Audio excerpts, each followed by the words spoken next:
Hey, welcome to it. I don't know what happened to Graham's voice there. It's a Tuesday, Graham. Do you know what it feels like? It's like tightly bottled. It's just ready to explode this morning. I need that kind of energy today because we have got a lot on this show. It's going to be an amazing Tuesday morning. Welcome to you guys. Oh, man. Welcome. Are we doing this? Yes, we are. We are doing it. One more. Energy. Could never leave you hanging. Yeah, well, we've got a jam-packed show today, don't we, Ewan? We do. It's full. It's full. We've got spices of all kinds, focusing, of course, on some really important health topics this morning because it is a Health Tuesday, and, of course, some delicious recipes to keep you nourished and warm this winter season. Soups comes to mind, right? Delicious, and stews as well. Absolutely love that combination. Well, first up, we'll be diving into a crucial chat about infertility awareness. We'll be joined by experts who will shed light on this often misunderstood issue. And in honor of Child Protection Week, which was earlier this month, we're discussing childhood trauma along with that as well. It's also Youth Month, and we want to bring attention to the challenges and support available for our youth. I love that. And if you're looking to quit smoking, here is a massive alarm bell going off. We've got you covered. We'll be sharing some effective strategies and some tips to help you kick the habit for good, hopefully in your case. And then, of course, we're back in the kitchen. Yes, we are indeed on the culinary front. We are bringing you a variety of recipes to try at home. Ever wanted to make your very own sushi? Well, we're going to show exactly how to do that with our easy and tasty sushi bowl recipe. And then, of course, to spice things up a bit, we've got a taste of Mexico. We've got a Mexican chicken tacos for fun and flavorful dinner. And as I said earlier, the temperatures are dropping. Winter's here, and this is the perfect way to elevate some soups for the winter season.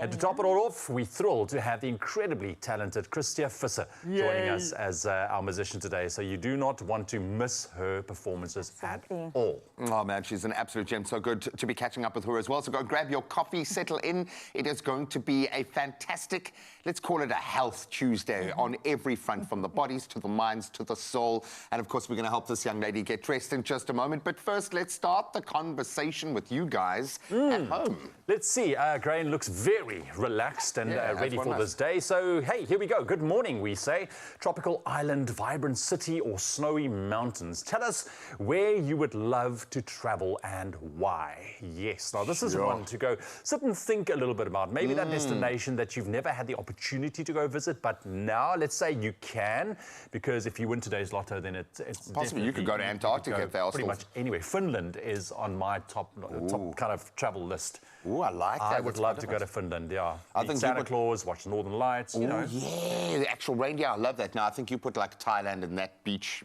thing in my head, and now it's living there rent-free. We're going to go together. Yes, we're going to go together. We're going to run hand in hand on the beach. Let us know how you're feeling. If you could go anywhere in the world right now, and it doesn't have to be far, it could be Paternoster, we don't care. Let us know that beautiful slice of heaven that you'd like to be visiting. But right now, of course, someone needs a little help with her morning routine. I do need help. It is a Tuesday, and it really is up to you as to what's going to top off this gorgeous outfit that I already have, of course, by Woolworths. I think I'm giving Parisian today, right? We've got the striped top as well as a little bit of a white shirt. It's a classic with some denims, but these denims are a bit different. They've got a slit down the side, which shows off the boots, but it's not about that. We need to get into the two options that we have today. We've got the crop trench, which definitely is a new look when it comes to this season, autumn-winter 2024. We're used to the full floor-length one, but this time it's giving a little bit something different. Not only that, we also have this gorgeous coat. Oh my goodness, it's absolutely stunning. Is it giving breakfast show? That is up to you. I'm thinking a night out, but you know what? The rules, they don't exist over here. Love, love, love this faux fur that they've added onto it. And of course, it's got the full length look, both giving tonal colors, which is definitely a priority for Woolworths this autumn, winter. So what is it gonna be, the trench coat, or are we getting into the more bougie, fancier coat on this gorgeous morning? As you know, everything is available online, in store, or on the Woolies app, so go ahead and make your pickings there. Or while you're at it, of course, let me know, are we going this way or are we going that way? I'll find out in a bit. Big love is in the tiny details. Every second, every look, every stitch. The details make the difference. All right, let's start off your Tuesday morning, 5 minutes past 6 o'clock. Let's take a first look at your news headlines. Starting off with your national news, numerous streets around the Union buildings and in the Hatfield and Sunnyside areas in Pretoria will be closed from 3 a.m. tomorrow for the presidential inauguration. President-elect Cyril Ramaphosa's inauguration will be attended by several foreign heads of state. The minister in the presidency, Kumbutsu Ntshavheni, says members of the public are also invited to attend the proceedings. The president-elect will be sworn in by SA's Chief Justice Raymond Zondo. The ceremony will be held in the Union Buildings Amphitheatre and on the South Lawns. And yesterday marked 80 days of no rolling blackouts as Eskom said it was continuing to implement its recovery plan to reduce load shedding. CEO Dan Morokane said this was due to the team and the hard work and dedication thereof to keep the lights on. However, he said there was still a risk of rolling blackouts. He added that Eskom was improving in addressing business challenges and repositioning the utility for growth and sustainability. Morokane has just completed his first 100 days in office as CEO. On the international front this morning, Russian President Vladimir Putin will travel to North Korea today after months of speculation over his state visit to the country. After Kim Jong-un's gigantic green bulletproof train trundled around Russia last year, the North Korean leader invited Putin to visit, and the invitation was duly accepted. Now comes the clamoring for news of deals done and any consequences for the war in Ukraine. Putin and Kim's relationship has of late gone from mutual pleasantries to mutual benefits, and it has the West worried. And the late Deputy President of Malawi, Saulos Chilima's UTM party, has called on supporters to refrain from violence. Now, this after 4 people were killed and 12 injured when a vehicle in Chilima's funeral convoy ploughed into a group of mourners. The convoy was on its way to Chilima's hometown, where he was buried yesterday. Chilima died last week along with 8 other people when an army aircraft crashed. It's reported there was tension along the convoy's route because mourners insisted that the convoy should stop for them to view the coffin. And we'll end with this story, but closer to home, opera singers from Southern Africa have of late wowed audiences overseas big time. Of course, first we had SA tenor Innocent Masuku blowing audiences away in Britain's Got Talent, and now Eswatini-born baritone and bass singer Thando Zwane has won the hearts of audiences in Latvia. Now, this Zwane won the Audience Award at the 42nd International Hans Gabel Belvedere Singing Competition, which was held in Latvia last week. Zwane not only bagged a 40,000 Rand prize, but also secured an engagement with the Hessisches Staatstheater Wiesbaden in Germany, which is a major opportunity for the 32-year-old. Zwane afterwards said it was such an honor to be part of the competition, in which there were some 800 participants, once again flying that South African flag. Well done, young sir. That is it for your news headlines for the 6 o'clock bulletin. Well, we have another one for you at 7 o'clock right now. Graham is standing by with your sports.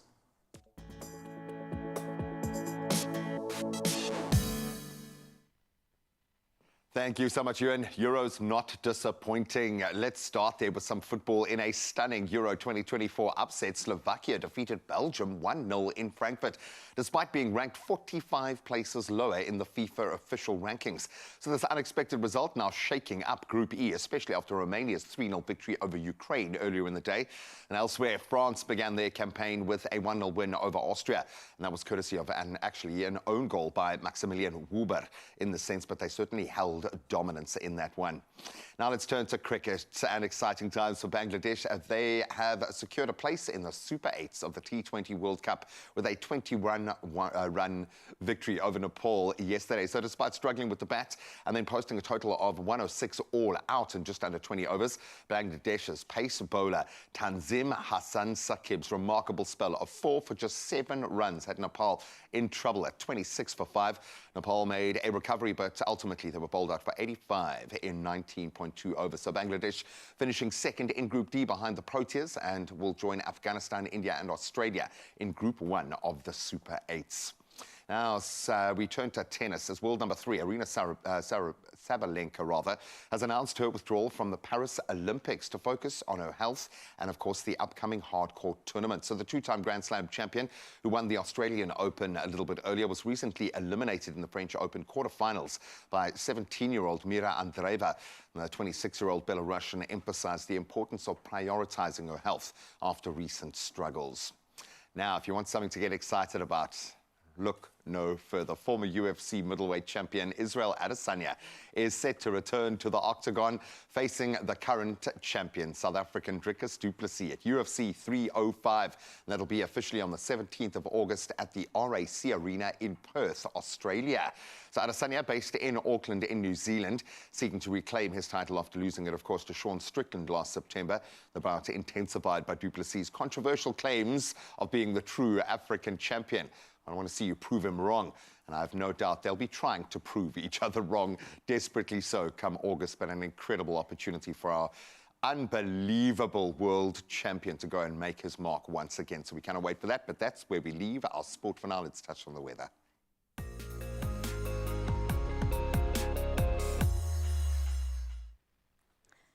Well, thank you, G-Man. Let's head straight into the weather. The SA Weather Service has issued a yellow level 1 warning for damaging coastal wind and waves, resulting in difficulty in navigating at sea, with small vessels and personal watercrafts at risk of taking on water and capsizing.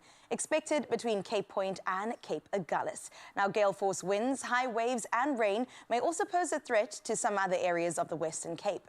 The rest of the country can mostly expect a chilly morning and sunny skies. That sounds good to me. Now, remember, if you want to share exactly what that looks like, share your morning views with us on 0634088863. We'll dive into that just after 7 o'clock. For now, though, let's see what your temperatures are looking like for today.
Rather cold temperatures across the board, man. Roller coaster at the moment. Roller coaster. Okay. Where are we even? We will keep you indoors, we'll keep you warm, we'll keep you entertained, and we will keep you informed this morning. A vitally important discussion coming up. So important. I mean, as a woman, this is something that I've heard many times with conversations around me. We're talking all things infertility awareness, but it doesn't only happen to women, but also men. So we'll delve into that in It's just a a bit. team conundrum, Yeah, this absolutely. one. It very much is. And a rather emotional journey at that as well. sure. So we'll focus on that, bring you some top tips and advice as well. Maybe you are going through it. And then we're also going to introduce you to those on the front lines. Yes, those heroes in our pharmacy of the week after the break. Stick around. Happy Tuesday.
It's my Feelgood breakfast show.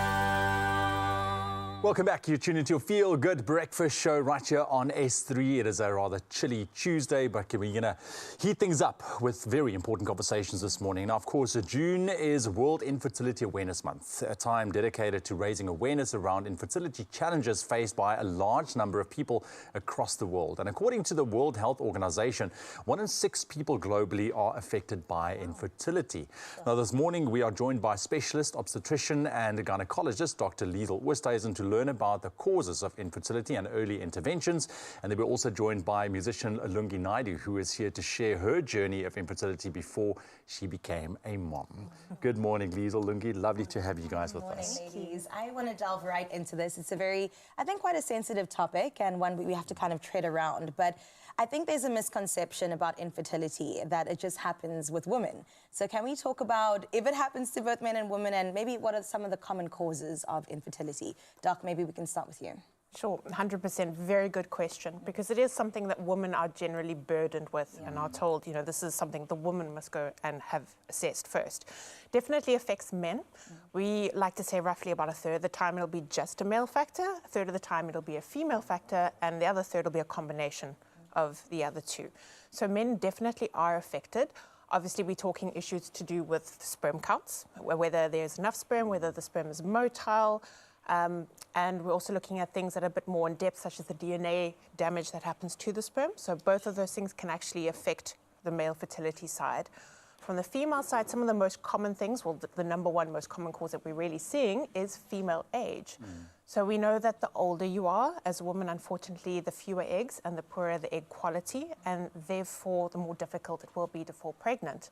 But there are a variety of other things that can affect your chances of conceiving, such as having polycystic ovarian syndrome if you don't ovulate, if you have endometriosis or problems with the tubes. So there really is the need for a full diagnostic workup to understand why you're struggling to conceive. Wow. And just quickly, in terms of men as well, I mean, there's various factors for women especially, but what are some of those causing factors for men that causes infertility, things like low sperm count or not healthy sperm also? So you might be born with a specific condition where you might run out of sperm at a younger age. It might be something as innocuous as a testicular injury. Sure. So one of the things that might happen is you playing soccer or rugby, and you might have something called a torsion, where the actual testicle twists, and that can actually damage the testicle and the sperm production. Sure. One of the more common causes is actually testosterone use. So it's not widely enough spoken about that if you are given testosterone by your doctor, you will stop producing sperm temporarily, but it does take a long time to recover. Sure. There might be infections, there might be other issues such as erectile dysfunction, for example, where you can't actually conceive from that. It's definitely not something that you can just pinpoint down. It does require a full workup. Full workup. And Lungi, for you, chat to us about your journey with regards to infertility. Just in a nutshell, just give us a picture what you went through in the road that you've walked. I have a daughter. She's 25 years old. So 25 years later, I want to get pregnant, and I go to see my gynae. I was sick. My menstrual cycle was very heavy, and I was bleeding very badly. So I just went to her because of that. And when I got there, she said, I have fibroids in my uterus, and we need to start a conversation of, at 40, would you want to still have babies? Because the clock is ticking, like Dr. Oosthuizen said. They tell you you're too old. You're like, but I'm 40, I'm healthy, I'm good. It's like, no, you need to start planning, you need to start thinking, because the window is closing in. So that's how I ended up actually thinking about it and starting to talk to my husband, like, maybe do we want kids? And if we want kids, we need to now start thinking and talking about this very difficult thing of, I might not be able to give you the kids. And we also didn't think it's a him problem. We always thought it was a me problem when we went to the doctor. And yes, he was fine. And Dr. Oosthuizen, luckily enough, gave us our twins. Oh, wow. Yeah. Congratulations. Congratulations. That's exciting. Double the blessing. Look at that. Absolutely. And I love that you mentioned, like, you had the one kid, but now a conversation was raised about what the future might look like. So it makes me think about maybe early diagnosis could be the cure, right? Maybe not cure, that's a strong word. But Doc, maybe you can talk about that. How soon should you catch it before it's too late? Well, I think the one aspect of that is always going to be making sure you seek help at the right time. Right. So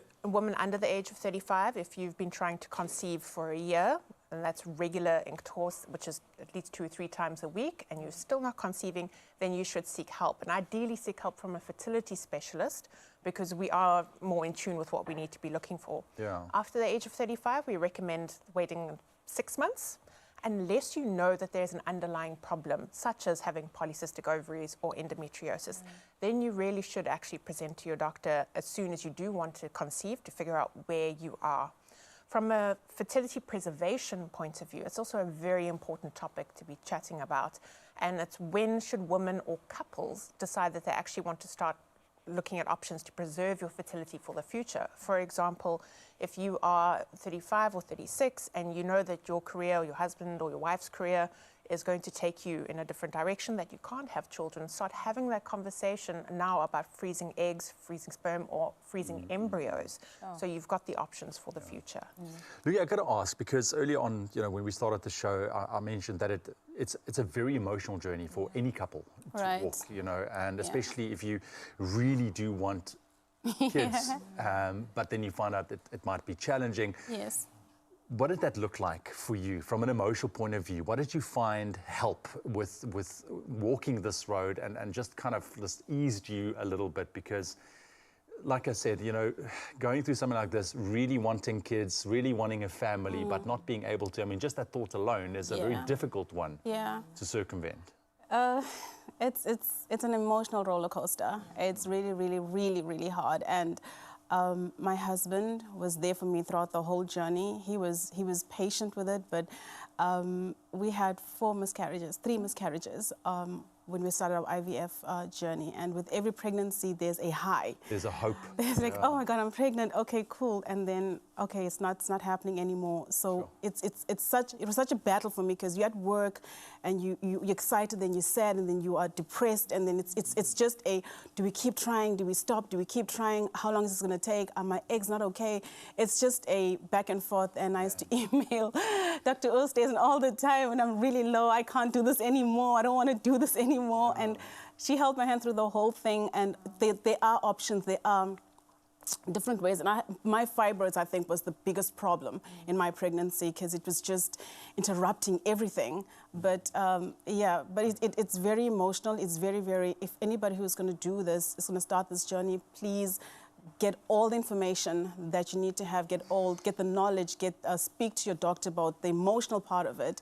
Also seek help as well from the therapist or a counselor, just so that you can be in a mentally healthy space to receive your babies. Absolutely. And I feel like we can pick up on this conversation of grief even that you experience and have to navigate through in just a bit. This was just part 1 of course, the chat around infertility, raising awareness around something that you said 1 in 6 people do actually face. So the good doc as well as Lungi will continue this conversation in just a bit. Don't go anywhere.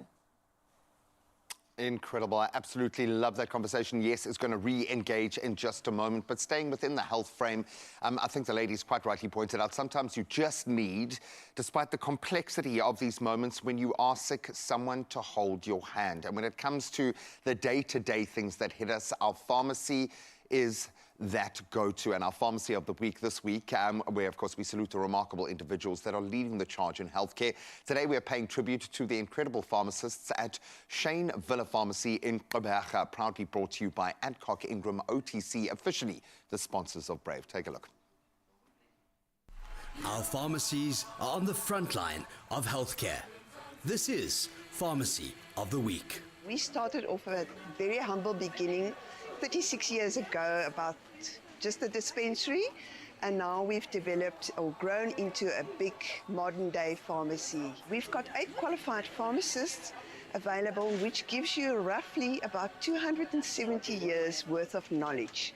So definitely tap into our knowledge for help if you need to. My hope is that they feel welcome, that we are approachable, that we are friendly, and that we give them excellent service. I think a community pharmacist is brave every day because we wear so many hats. We are healthcare workers, we are counsellors, we are friends, then we have to deal with medical aids and all their requirements. and yet we need to run a business with all of those challenges. Then whenever there's an outbreak of anything, like at the moment there's influenza A, we basically put our own bodies and that of our families on the line for our patients. Community, I think if you can keep it real and you can keep it simple, you can actually keep the community going. Pharmacy of the Week, proudly brought to you by Adcock Ingram OTC, sponsors of Brave. Carenza Parisi, proudly brought to you by Adcock Ingram OTC, sponsors of Brave. We thank all our pharmacists making a difference, a massive difference in their communities. Clearly, we appreciate you.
It's my Feelgood breakfast show. It's your Feel Good Breakfast Show indeed. Welcome to it. Right now, joining us, Dr. Terry Henderson. Now, she's a member of the South African Society of Psychiatrists. And since we recently celebrated Child Protection Week, she will be helping us to explore the critical issues surrounding child protection and the lasting effects of trauma and violence on children's lives to adulthood. It's a big topic, so let's give her a rather feel-good welcome. Good morning, Dr. Morning. Terry. Lovely to have you. Thank you very much. Thank you for being here. Doc, do you find you take a deep breath every morning before you start your day and enter into it? Because you never stop taking a deep breath. You never stop. You keep going. You keep because, going. And that's it, isn't it? It's a cycle of trauma that keeps manifesting in adulthood because we don't see the link to childhood. So we wait until adulthood to address these things before being preventative or processing when the childhood trauma happens. But let's complete that loop. If we don't process childhood trauma correctly, what are the results in adulthood? Because I think we live and see them around us all the time. So the important thing is that children don't usually put up their hand and say, there's been a trauma. Yeah. So often only manifests in adulthood. So specifically, there are many effects, but on mental health. In children, we learn to regulate our emotions. We regulate our behavior and our nervous systems. And without doing that in the proper way, through trauma, as adults, we're at a much greater risk for mental health. So what we see are much higher levels of depression, much higher levels of anxiety, substance abuse disorders, because what people are doing is self-medicating. Dopamine. Absolutely. Post-traumatic stress disorder, of course, insomnia, and then difficulties with self-image, self-confidence, and then difficulties with maintaining functional lives, which of course... Perception of reality, I suppose, gets shaken. The important thing there is that the trauma is hiding in all of those conditions. And once again, in order to access the trauma and the trauma history, we have to specifically ask about it because of the shame and the stigma. People don't openly give you that information. And that in itself is a challenge, trying to get a child to open up about something like that. Yeah. Because it's difficult as well, because I don't think the child understands at that stage what is happening, whatever the trauma might be. And we always talk about wanting to build a solid foundation, you know, for your children. But if that foundation is rocked as a youngster, I mean, we are exploring the lasting effects into adulthood. And I want to explore the link between those experiences or negative experiences and chronic illnesses or disease. So look, trauma has a strong detrimental effect on many areas of the body, and particularly if it's chronic trauma. So it has effects on the brain size, brain functionality, has devastating effects on the autoimmune system, and long-lasting effects in terms of inflammatory processes within the body. It also then causes the lifestyle changes, so for example, high incidence of obesity, smoking, which then increases your chances of three major areas, which are diabetes, hypertension, and heart disease. The effects on the autoimmune system contributing towards autoimmune disorders and cancer. Sure. And then, unfortunately, chronic pain disorders as well, fibromyalgia and extreme pain that is impairing. So very significant effects on physical health as well as mental health. When we talk about the extreme manifestation of this, when we talk, most of us would put violence as being, and we know that there is emotional trauma, there is situational trauma, there are many things that can leave a lifelong mark. Violence seems to be something else. What does that speak to when we look at future relationships, even just parenting style? If we have been through that, one would assume that beast is always waiting there to manifest in whatever way. The beast is definitely there. How do we wrap our heads around this? We have to understand with children, there are many factors here. It's the effect that trauma has on themselves and their own development, which we've looked at before. But for children, it's also witnessing trauma. So witnessing something like domestic violence, we often thought that children, unless they're being physically hurt, are not affected. But we know that children are as affected as the adults in that situation and experience as much trauma. So there's that factor. And then we have this lovely system called attachment, that is the bonding between an infant and their caregiver. So where that is not happening or is malfunctioning or dysfunctional, we have that attachment goes wrong, becomes insecure, avoidant, and we set up the difficulties with relating to others. So in adults, with all of that experience, and we've spoken about the physical challenges and the mental health challenges, the ability for an adult to function stably and to provide a stable relationship where they are can regulate their own emotions and then respond appropriately to their partner's emotions is difficult. Their own life functioning and stability in life, for example, employment, etc., is usually unstable. That's also not good for holding a relationship. So we find that unfortunately childhood trauma survivors tend to have unstable relationships, short-term relationships, and unfortunately a high incidence of divorce.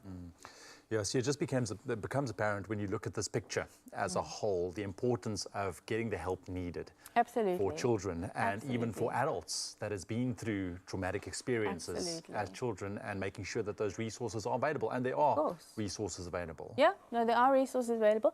We have quite a number of organizations who provide quite immediate availability, so through 24-hour helplines. So we have Childline, we have Lifeline, we have FAMSA, and then we have some SADAC, South African Anxiety Depression Group. They have fantastic resources. There's the Trauma Center. So there are a lot of organizations who have immediate availability and can start some form of supportive process or recommend further. Ideally, what we want is, with a trauma experience that's probably chronic, we do need a process. So in other words, a therapeutic process coming in. And we're looking at counsellors to be doing that. Psychologists, but unfortunately there are very few psychologists in South Africa. Not enough to serve. Universities are putting out 6 psychologists a year. It's just not enough. The pathology is too great. So anybody who can step in there to provide a sort of holding process to process that trauma. In that critical gateway. Oh, I'm so sorry, we're going to have to leave it there for now. I can feel a million more questions coming on, which is a good thing. It means we're thinking clearly about this. As I'm listening to you speak as one of the amazing guests that we've been lucky enough to have on this very avant-garde couch, as I joked before you came here, almost the mark of being able to get onto this couch is that you've been through some kind of trauma, some kind of massive challenge in order to become the remarkable person that you are. So there is hope if you can process that trauma correctly. So reach out. There are a number of ways that you as an adult can reach out, as a child that you can put your hand up, but most importantly in this space, if you're an adult or a young person who sees this happening, you have to talk about it, because very often children can't speak for themselves. We're all in this together. Doctor, thank you so much. Pleasure. Thanks. Oh, thanks, Doc, and thanks to you and Graham for that Health Tuesday. Moving on to Tuesday, early on the show, of course, I asked you to help me choose between two winter warmers, either a crop trench coat or a faux fur belted coat. I know it was a tough decision to choose one or the other, but we took it to social media, and this is what you had to say. Well, Angelina Sikola says, good morning, my beautiful Expresso team. Carissa, option one would look absolutely awesome on you. Hashtag styled by Woolies. We also got Kathy Moodley getting in touch, who said, good morning, Expresso family and the beautiful Carissa. Option one for me, but whichever you choose, I'm sure you're going to look as stunning as always. Have a beautiful and blessed day, family. Thank you, Kathy, for that one. And Nontlantla got in touch saying, good morning, team. Style by Woolies, option one for your girl. Well, I love that one. Also had Eugene saying, okay, Eugene, cropped belted coat. That's a little bit of both, isn't it? Belted, but also the cropped. We're going to go with the cropped for now. Teresa says, good morning, my only favorite beautiful Expresso fam. Carissa would look so great in option one. I love that. Thank you so much, Teresa. And Leonita said, good morning, the cropped trench coat is the way to go. Absolutely love that. And thank you for your input. I have to agree. I tried both on, and this one just kind of feels like it fits the outfit the best. The cropped style just kind of works. It brings a trench coat into the modern world, and I'm absolutely here for it. Woolies has done it once again, so cozy up in stylish must-have winter warmers from Woolworths. Shop jackets and coats for women. You can do it in-store, online, and on the app. Get with it now, because I can tell you this is going to be a quick seller.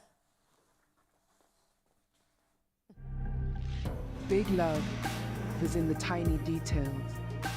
Every second, every look, every stitch.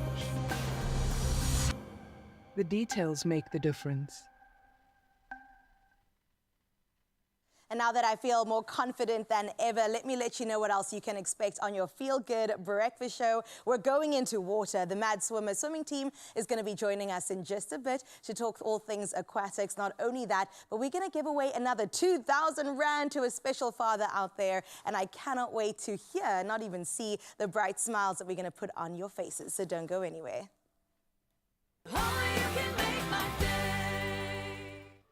Very dry, tight, sensitive skin. Relieve itchy skin in just 60 seconds with Aveeno's Skin Relief Moisturizing Lotion. Aveeno.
It's my Feelgood breakfast show.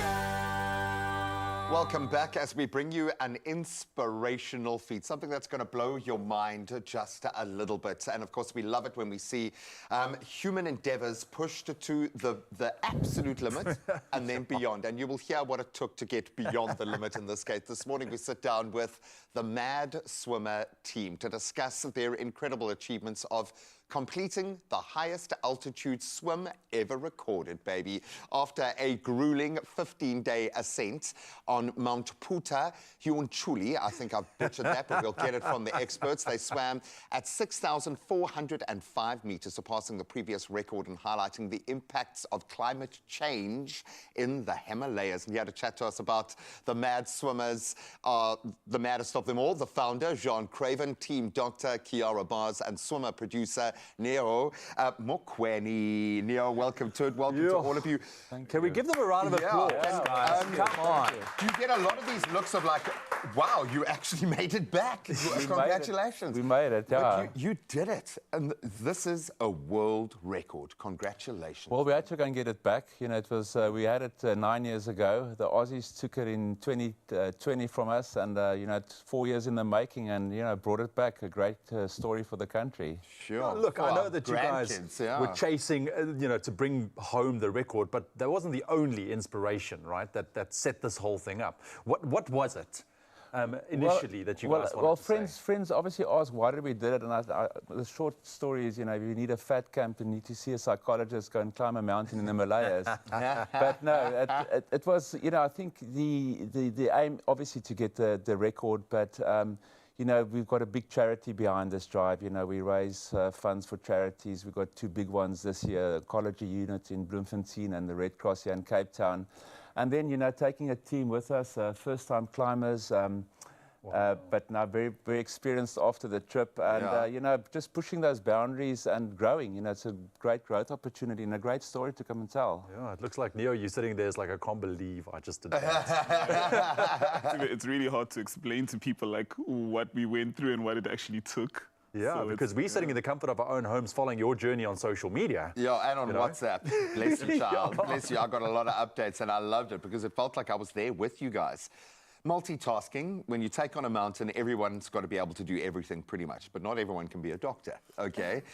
How does that role play out, and what were you most worried about going wrong? Because things can go squirrely on a mountain at altitude very quickly. Yes, so that was, psychologically it was a bit challenging because I had to worry about not just all the elements themselves, but everybody else in those elements. And you're not a psychologist. When we talk about your medical background, you... No, I'm not. Normal. No, I'm not a psychologist. But my psychology was stressed about everybody else. Yeah, so it was quite interesting because there was a lot of prep that went into going there. A lot of things you had to cater for. You had to cater for worst case scenario for basically everything, which is obviously quite stressful because then you think about everything that could go wrong. And you kind of have to, yeah. You have to, yeah. That's like the job. Job one. Yeah. So you got to have all the medications and all the kits and all of that stuff. And then while you're there, it kind of just, every moment of every day, you're calculating worst case scenarios. So it's not all like wonderful. So you're not an actuarial scientist either, hey? No, I'm not. No, but that's just kind of like what happens. You know, you're looking at this and it was sort of difficult walking trails and not gone far before. If things go wrong, what's the plan? Because there's not people to come and rescue you and all of those things. So it was just a lot of like micro calculations and a lot of trust and faith in the team and all of those kinds of things to actually believe that whatever happens, you know, we'll make a plan. Fortitude is the word. Look, it's a strong word. Yeah, look, we cannot imagine what it must have been like because, I mean, like I said, we followed the journey on social media and it looked incredible, the tracking, the snow, everything. And I know that a lot went into preparation for this. You guys had an incredible team going with you, but I want to chat about that moment when you dipped yourself into that pool at that altitude, 6,400 and what? Yeah. Because it matters. It matters. It matters. What was that moment like when you guys finally achieved that world record?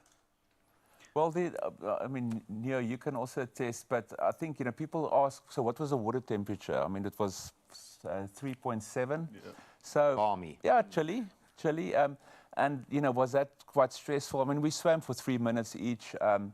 But, you know, the swim actually was the cherry on the cake. You know, getting into that pool is, wow, we're finally here. You know, it's like after the entire a 3-week journey, trekking up there, you know, at times wandering. You know, we had a heavy snowstorm 2 days before and the day before. You know, the doc's hands nearly froze off on our way there. And, you know, very stressful, a lot of laughs, some tears, some moments when we thought, gee, are we actually going to be pulling this off? And, you know, that moment getting into that water, and it was this pristine day in the Himalayas, you know, after the snowstorm, you'd see all these white peaks, and we were on top of the world, you know, and literally this was it. We finally, and we made it, to use the cliche. But no, such a moment of relief, and also just like thankfulness and gratitude. I would imagine it's a kind of before and after thing, and that your lives are going to be changed forever. One word answer. Will you do it again or go higher? Wouldn't do it again. Funny enough, the swim was actually the easiest part. It's like getting there. Like there were a lot of days we were like, will we even get there? Like the cliffs, and like there's so many places where things could have gone wrong. So getting to the pool was like, oh, this is it. Like, ain't life just like that? We absolutely love it. Congratulations to all of you. I hope you do get a moment now to actually process everything that you've been through, because there is a lot, I would imagine, still going through your minds. But well done. You've done us so proud. No, thank you very much. And they didn't have to. Did you beat the last record by 1 point? Because that's what we do generally as South Africans. Just 30 meters in altitude is enough. We'll take it. That's the mountain 1 point. But congratulations, man. Absolutely love to see the human frontiers being pushed like this. Now, there is nothing more reassuring than the love of a father and knowing that he believes in you. You got to show your appreciation by nominating an incredible father, and also, of course, telling us why he deserves to win 2,000 Rand. What a generous offer. And Alex Ramoshaba nominated his dad, and he had the following to say about his old pops. He says, "My dad has an extremely strong personality with very strong beliefs and principles. He's a hardworking man that is teaching his kids a solid work ethic. He's teaching us that we don't have to have things handed to us, and we have to work for the things that we want." I love that. He's always encouraged me to hold my own in any kind of situation and not be intimidated by it. All the strength I have, I draw from him, and it has helped me definitely sail through the toughest of times. Using that hashtag power to fight pain, hashtag Panado SA. That is wonderful. I'm also taking some gems there from your dad, and of course, congratulations to the father, Peter Ramoshaba. But we have his son on the line. Alex, hello. Hello, and how are you? I'm so good, Alex. How are you on this Tuesday morning? I'm fine, thank you. Oh, that's amazing, man. Thank you so much for nominating your dad. He sounds like such a special individual. Why did you feel it was important to celebrate him as we do as Father's Day and show him some appreciation? Come again? Why did you feel it was important to show your dad some love in the way that you did? Okay, so that he can be proud of being a father, to be appreciated, to be loved, and to be respected. That is beautiful, Alex. Absolutely love that. And of course, we thank Panado for this incredible opportunity to gift your dad 2,000 Rand. And how do you think he will feel about that gift? He'll be very, very happy to hear that. No, that is beautiful. Thank you, Alex, so much. Listen, did you do anything special on Father's Day on Sunday? Yeah, we went to church together, and after that we went to hiking with him so that he can be appreciated. Oh, I love that, a combination of both spiritual strength and physical strength. We absolutely are here for it. Congratulations once again, Alex, and of course, congrats to your dad too. I hope that you will enjoy the spoiling from Panado SA, and thank you again for entering. What heartfelt words that, of course, Alex left with us today. And listen, any man can be a father, but it does take a special somebody to be a dad, and Panado is giving you the chance to nominate a special dad to be one of 10 winners of, listen to this, 2,000 Rand, and here is how to enter. With Panado giving them the power to fight pain, our dads always save the day. So thank your dad this Father's Day by nominating him for a 2,000 Rand dose of care, courtesy of Panado SA. Weekdays from the 10th to the 21st of June, stand a chance of making him one of our 10 winners by replying to the hashtag BernardoSA and hashtag Power to Fight Pain competition post on the Expresso social pages. T's and C's apply. All right, we're going to take a very quick break. So far, we came out of the gates very quickly, so much on your Feel Good Breakfast Show, but we are not done yet. So we are going to be talking about smoking. So if you are keen to stop smoking and focusing on your health just a little bit, we're going to give you top tips and advice on how to go about that. And it is winter season, which means that the bugs are all around us. And if you have a bit of a nasty cough, we'll sort you out with that as well. It is a Health Tuesday with a sprinkle of travel a little bit later on as well. We'll see you now.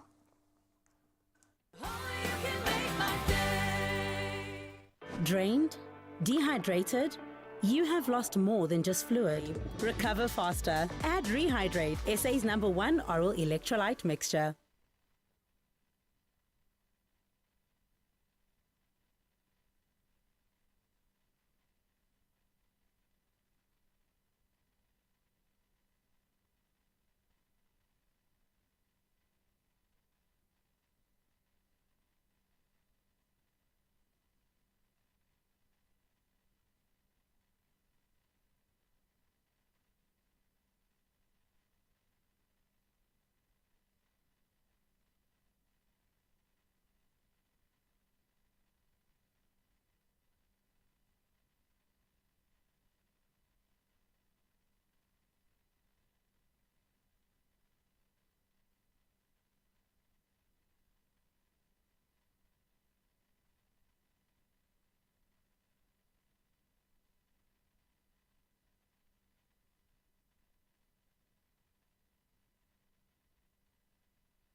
It's my Feel Good Breakfast Show.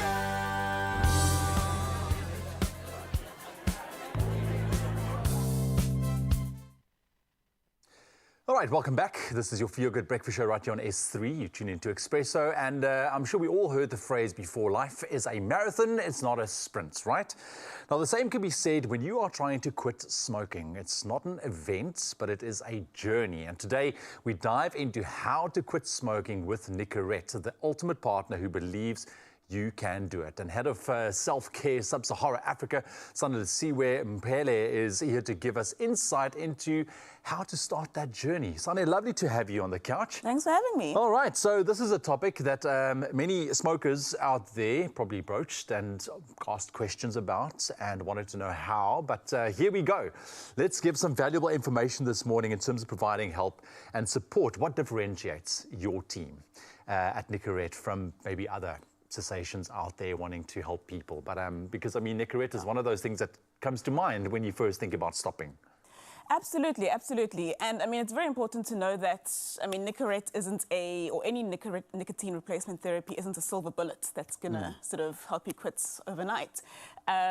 There's a couple of things where Nicorette is helping you through that journey. And the first thing to understand in that journey is the decision. It's an amazing decision to want to quit smoking. As the first step, as the smoker, as soon as you've made that decision, the tools that Nicorette has got there for you, for example, is we've got a really wide range of products depending on your nicotine dependency of where you can start. So somebody who is casually potentially smoking socially, maybe 2 or 3 a day, it's very different to somebody who's smoking through 20 a day. So that's bespoke support based on product or based on how you can manage your triggers, which is the main thing to understand and to get through is the key thing. So we offer the wide range of products. We've also got, if you go to our website, nicorette.co.za, we have got a quit guide that helps you, also helps to manage those triggers, manage those behaviors. Behavioral therapy is very important during your quit journey. Yeah. And also in understanding, also on our website, we've got a tool to help you understand your actual nicotine dependence, therefore where to start and how that journey is going to go.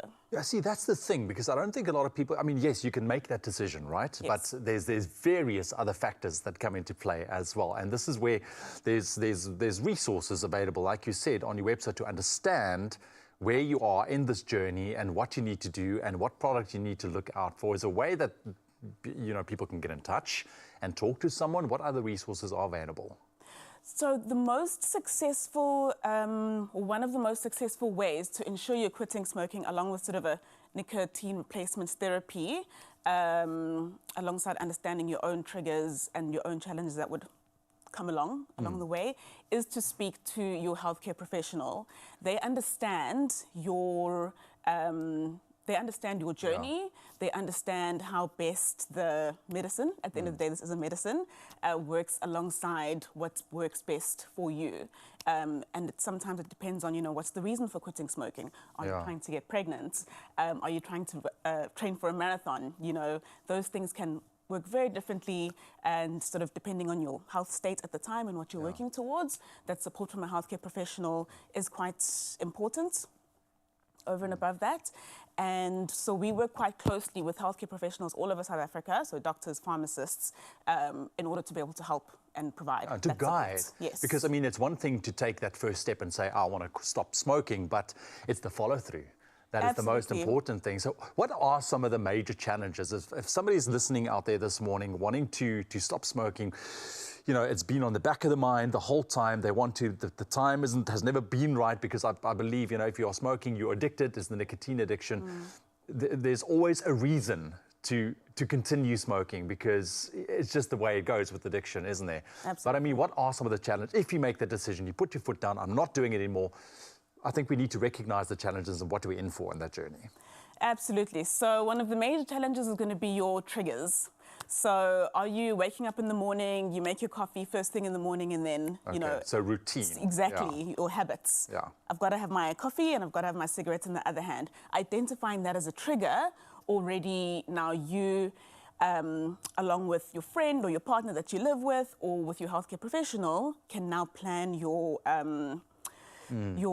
substitutions around that. Is it then partly what's your other routine that you're replacing that with, along with nicotine replacement therapy as you go on your day? Some of them aren't habitual. Some of them are a stress trigger. You might have other triggers that happen during the day, and you know, something happens and you just have to leave the office, and I need a breath of fresh air, so to speak. And how do you manage those things that aren't quite, those triggers that aren't quite as routine and habitual? So, yeah, those are some of the challenges. And look, realistically, every now and then somebody does fall off the boat. Sometimes people do relapse. And it's important to know that it's part of the journey. It's part of the learning journey. Those challenges are part of sort of knowing, okay, it didn't work. My strategy that time didn't really work. Next time this happens, I'm going to try something else.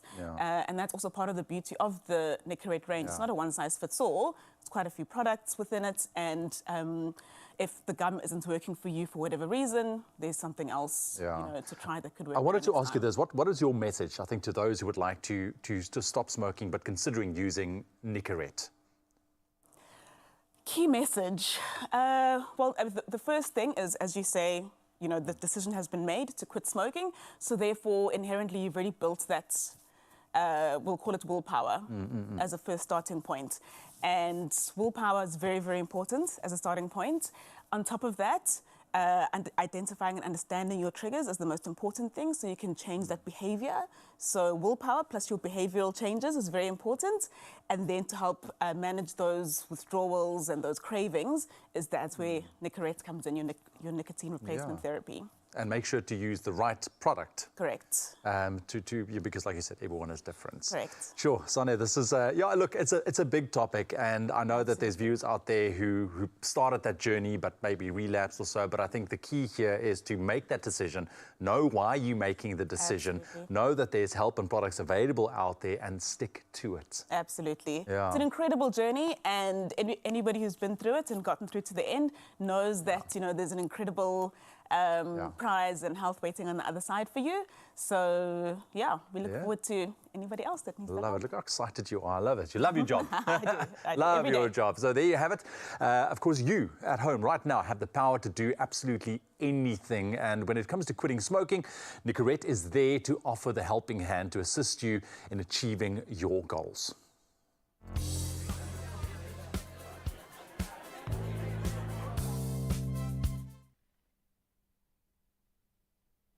Well, let's head straight into those news headlines at the top of the hour. We start off with some national news. The new Premier of Limpopo, Dr. Poppy Ramathuba, says the province's mining industry must be expanded and developed to create more jobs. Ramathuba said that there's also great scope for improving tourism and agriculture in the province. She says the government has a responsibility to create a favorable environment that offers the necessary support to investors. She also said that society and all political parties must work together to fight corruption and crime. The 50-year-old medical doctor is the first premier of the province. Numerous streets around the Union Building and in the Hatfield and Sunnyside areas in Pretoria will be closed from 3 a.m. tomorrow for the presidential inauguration. President-elect Cyril Ramaphosa's inauguration will be attended by several foreign heads of the state. The minister in the presidency, Khumbudzo Chavini, says members of the public are also invited to attend the proceedings. The president-elect will be sworn in by SA's Chief Justice Raymond Zondo. The ceremony will be held at the Union Building's amphitheatre on the South Lawns. Moving on to international news, Zimbabwe police have arrested opposition leader Jameson Timber and 80 youths for holding a political gathering which authorities say was unauthorized, their lawyers said yesterday. Timber took over as interim leader of the Citizens Coalition for Change, or the CCC party, after former leader Nelson Chamisa quit in January, alleging it had been hijacked by the ruling ZANU-PF party. The arrests were made on Sunday. CCC party spokesperson Promise Mwakananzi says the arrests were regrettable and showed democratic regression. Now, Russian President Vladimir Putin will travel to North Korea today after months of speculation over his state visit to the country. After Kim Jong-un's gigantic green bulletproof train trundled around Russia last year, the North Korean leader invited Putin to visit, and the invitation was duly accepted. Now comes the clamoring for news of deals done and any consequences for the war in Ukraine. Putin and Kim's relationship has, of late, gone from mutual pleasantries to mutual benefits, and it has the West worried. Now, moving on to some feel-good stories to, of course, end off this news bulletin. Opera singers from Southern Africa have of late wowed audiences overseas big time. First, we had SA tenor Innocent Masuku blowing judges away in Britain's Got Talent, and now Eswatini-born baritone and bass singer Thando Zwane has won the hearts of audiences in Latvia. This Zwane won the Audience Award at the 42nd International Hans Gabor Belvedere Singing Competition held in Latvia last week. Zwane not only bagged a 40,000 Rand prize, but also secured an engagement with the Hessisches Staatstheater in Wiesbaden in Germany, which is a major opportunity for the 32-year-old. Zwane afterwards said it was such an honor to be part of the competition, in which there were some 800 participants. That South African flag is flying so high. Let's check out your sports to see how we did there.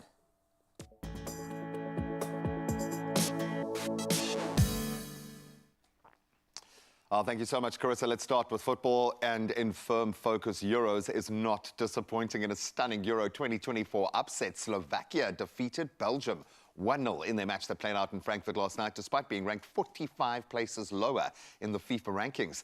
So this unexpected result now shakes up Group E beautifully, especially after Romania's 3-0 victory over the Ukraine earlier. Then elsewhere, France looked very strong. They began their campaign with a 1-0 win over Austria, albeit it came courtesy of an own goal by Maximilian Wuber, but still looked very, very good. Now we turn to cricket, and of course all eyes on the T20 World Cup, and Bangladesh have secured their place in the Super 8s of the T20 World Cup with a 21-run victory over Nepal. So despite struggling with the bat and posting a total of only 106 all-outs in just under 20, Bangladesh's pace bowler Tanzim Hassan Saqib's remarkable, I would assume, career best spell of 4 for just 7 runs had Nepal in trouble at 26 for 5 at one point. They did make a slight recovery, but they were ultimately bowled out for 85 runs. So Bangladesh finishing second in Group D behind the Proteas, of course, and they'll join Afghanistan, India and Australia in Group 1 of the Super 8s. Now we turn to tennis, and world number 3 ranked Aryna Sabalenka has now announced her withdrawal from the Paris Olympics, that to focus on her health and upcoming hard-court tournaments. So the two-time Grand Slam champion, who won the Australian Open earlier this year, was recently eliminated in the French Open quarterfinals by 17-year-old phenom Mira Andreeva. The 26-year-old Belarusian emphasized the importance of prioritizing her health after recent struggles. Now let's get excited. Oh my word, as we turn to MMA, and former UFC middleweight champion Israel Adesanya is now set to return to the octagon, of course, to face the current champion, South African Dricus du Plessis, and that's officially now been announced at UFC 305, taking place on the 17th of August at the RAC Arena in Perth, Australia. So Adesanya, based in Auckland, New Zealand, will kind of have a home crowd advantage, seeking to reclaim his title after losing to Sean Strickland last September. The bout will be intensified, I'm sure, by the amount of Saffers in Australia there to support du Plessis, and also his controversial claims of being the true African champion. And I charge you to try and prove him wrong. This is going to be one of the most epic showdowns in the history of fighting. I just have a feeling. But Dricus, you got this, lad. We love this guy, and that's where we leave our sport for this hour. We'll touch on those headlines again at 8. Let's see how the roads are looking.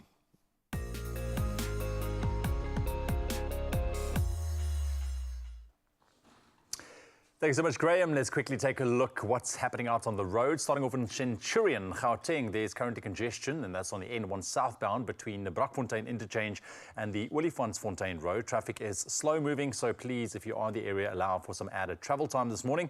Then staying in Centurion, Gauteng, there's been a single vehicle accident, and that's on the R21 southbound at the ramp to Flying Saucer interchange. The right lane is currently closed, so please drive with care if you are in that area. That's what we have for you out on the roads. Let's take another look at your weather.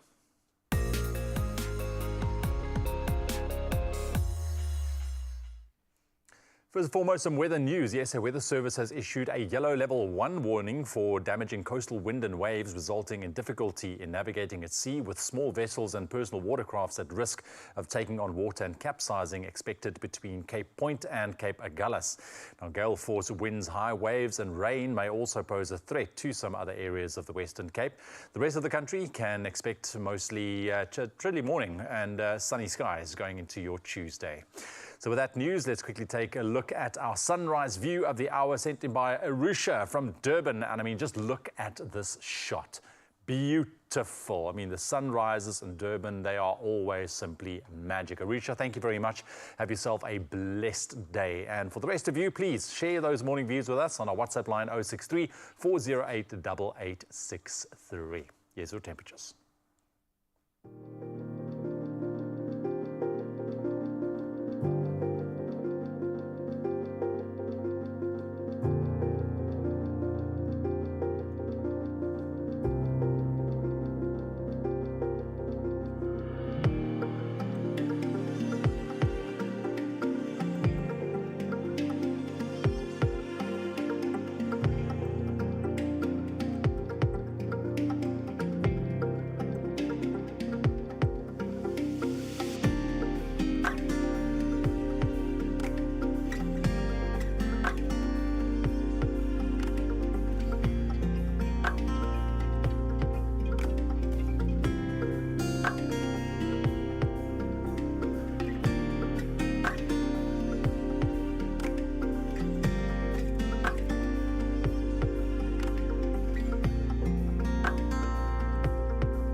I'm going to proclaim it. If it drops below 0 in Uppington, I'm going to win the lotto. Okay?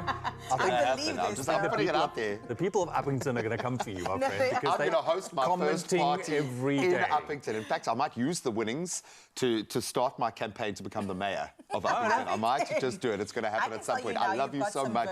But what we can actually do in the real world is give you the opportunity to win and win big, because if you play Powerball and Powerball Plus today, you have an opportunity to win yourself 25 million rand in total estimated jackpots this Tuesday. You could be winning very big. Very, very big. So what are you waiting for? Play Come on. Powerball for an estimated 21 million rand and Powerball Plus for an estimated 4 million rand today. That's a big amount of money. Now, of course, you can buy your tickets today in store on the nationallottery.co.za website or the mobile app. And you can also buy tickets through cell phone banking or by simply dialing *120 *7529# for USSD. And while we can't give you advice on how to spend your money or give you the numbers that are going to win it, we can give those details. And we'll keep them up on the Expresso social media pages so you can really check them out at your leisure. Just most importantly, Panda, Pusha, Play, Powerball and Powerball Plus for 25 million rand today. Wow, I don't care if you've got colds and flu with 25 million rand in the bank account. I think it will just dissipate. It will just disappear. So. That's how it works. That's biology. That's science. It is actually. No, it's not. Thank you, Doc. We are actually going to speak to the medical professionals in just a moment to find out how we can get rid of the colds and flu. Absolutely. Not only that, but I'm headed back in the kitchen because we are making sushi bowls today. International Sushi Day, and that is how we are celebrating. Look at that freshness. Now, I think it's only right that there's an entire day on an international scale set out for things like these. I absolutely love sushi, and if you do too, I'll see you after the break.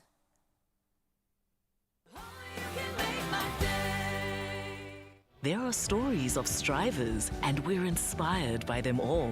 We invite you to write your story with us. Your story matters. ABSA.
It's my Feelgood breakfast show.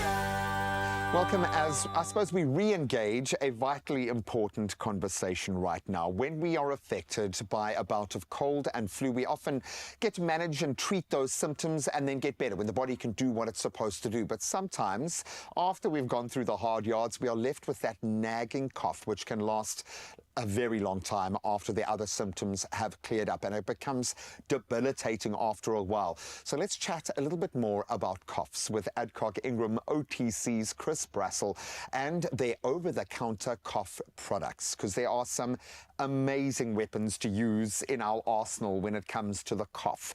How do we start to treat coughs that just won't quit? It's quite interesting. I think the first thing we need to highlight is that if you do have a cough that lasts for a persistent and extremely long time, you do need to consult a doctor. There is a reason. There is Absolutely. a reason, sure. But I think generally when you've had a bout of cold or flu, and then develop this cough, and as you say, it does last longer than your other symptoms, you can get some relief from a cough syrup that you can purchase in pharmacy over the counter without a prescription. I think it's very important also just to mention that you do talk to your pharmacist, explain the type of cough you have, and he will give you the best advice and suggest the best product to treat that type of cough. They know their coughs. Absolutely. They know their coughs, which is often a case of just connecting the dots. So what are the coughs? What are the heavy hitters in this space? We do develop a different type of coughs because coughs are caused by different things. So it makes sense, if you get a different type of cough, you need a different product to treat that cough. Of course. So the main types of cough that are experienced are either a productive cough, which is known as a wet or phlegmy cough. Phlegmy, ugh. Then you get that dry, unproductive cough. So you don't expel anything. It's the hoose. And it's the one that, as you say, it really does start to get you down. It's an unproductive cough, you just cough. You get a cough that is also due to your chest feeling tight and sore, and you're trying to open the chest, so you keep on coughing. So those are the main types of cough we get, but you need different ingredients to treat those cough. And that's why it's always important to engage with your pharmacist to ensure you are purchasing the right product for the type of cough you have. So there's 4 ingredients that are mainly used to treat coughs in over-the-counter preparations. One would be a mucolytic. Okay. A mucolytic breaks down that thick, tenacious, stubborn phlegm. It's there, but you cough, but it can't come out. So it breaks it down like this and makes it easier to expel. I'm just getting a buzz of relief hearing you talk about it. I think you took me back to my last bout, and there is nothing like that when you can alleviate that pressure. Absolutely. Then you get something called a cough suppressant. Now, coughing is a reflex action, so it's a center in the brain, and it causes you to cough. And as it's a dry, unproductive cough, or a cough particularly at night, but I say this under the guidance of your speaking to your pharmacist. It's a balance on that information. You don't suppress you wouldn't suppress a wet, productive There's cough. a reason why you're coughing, to get it Absolutely. out, yeah. But this dry, unproductive cough, usually a pharmacist would recommend a cough suppressant, and that is something that stops you coughing. Okay, and then you get a bronchodilator. That is something that opens up your air passages. So this mucus and gun just sitting here, you feel you can't breathe properly, and a bronchodilator actually opens the air passages and allows easier breathing. And the last one is an expectorant. Our bronchial passages are lined with small little hairs called cilia, and their job is to fluctuate like this and expel anything that shouldn't be going into your bronchial passages. So an expectorant does exactly, it expectorates, so it encourages you to cough to get rid of the phlegm that is sitting on your chest. Take the medicine as directed. Always important. And, you know, this is important because, as we started off saying, the cough sometimes can last a long time, but it shouldn't last significantly long. It would need to be... So you don't want to mask those symptoms if there is something else at play, so you for would sure. take it for the recommended time at the recommended dosage, and should your symptoms worsen or not improve, you would consult a doctor. And again, use a product for your cough that has been identified, and one that can be identified that could suitable to treat the whole family to help you save on your pocket. Talk me through some of the heavy-hitting products that you guys are most proud of in this space. Yeah, we do have a range of products. We have something for all members of the family. I think what's quite important in this particular time when money is tight for everybody, possibly medical aid funds are running out now. Long since done and dusted, absolutely. So we have a product called Expigen, and this is a product that loosens that thick, tenacious phlegm and helps you to cough it out and get rid of it. Now, the beauty of Expigen is that it's suitable for use by children from the age of 3 years old, but it's also suitable for adults. So it helps your pocket because you only would have to purchase one product. I love that because it does make a big difference. When you've got a big family, it makes a massive difference. It really does. And as I say, engaging with your pharmacist to make sure you are getting the right product, and he will often know which product, you know, if you say your whole family is sick, he will often be able to recommend a product that you only have to purchase a cough syrup that can be used by the whole family. As a very old father of very young children, thank you for bringing those polarities a little bit closer together.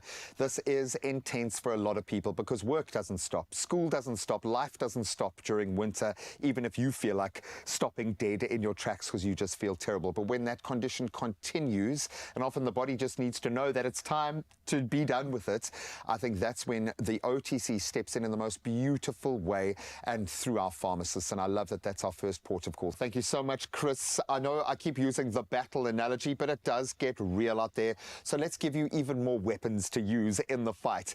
You guys stand the chance of winning 4,000 Rand in cash with XBGen.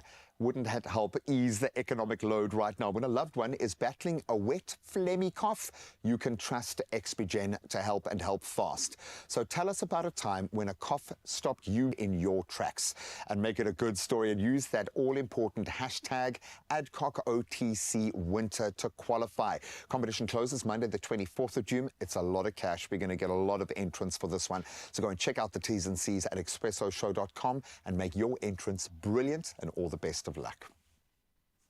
Happy International Sushi Day. And to mark this, I tried. It didn't quite work. I will keep on practicing, okay, to mark this delicious occasion.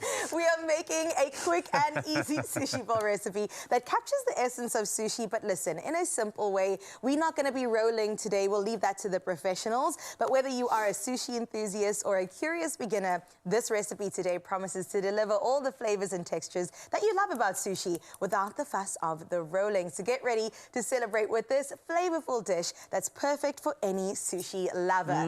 You and I tried. Okay, challenge. I'm usually very good. One edamame bean. One edamame bean. Go for it. Okay. Do I have to just feed because. you? Hopefully not. Okay. Because I don't think I can even reach that. I got it. You got it. Well done. Cheers. Okay. Great way to start. Okay, we're making sushi bowls today. You also mentioned they're called poke bowls too, right?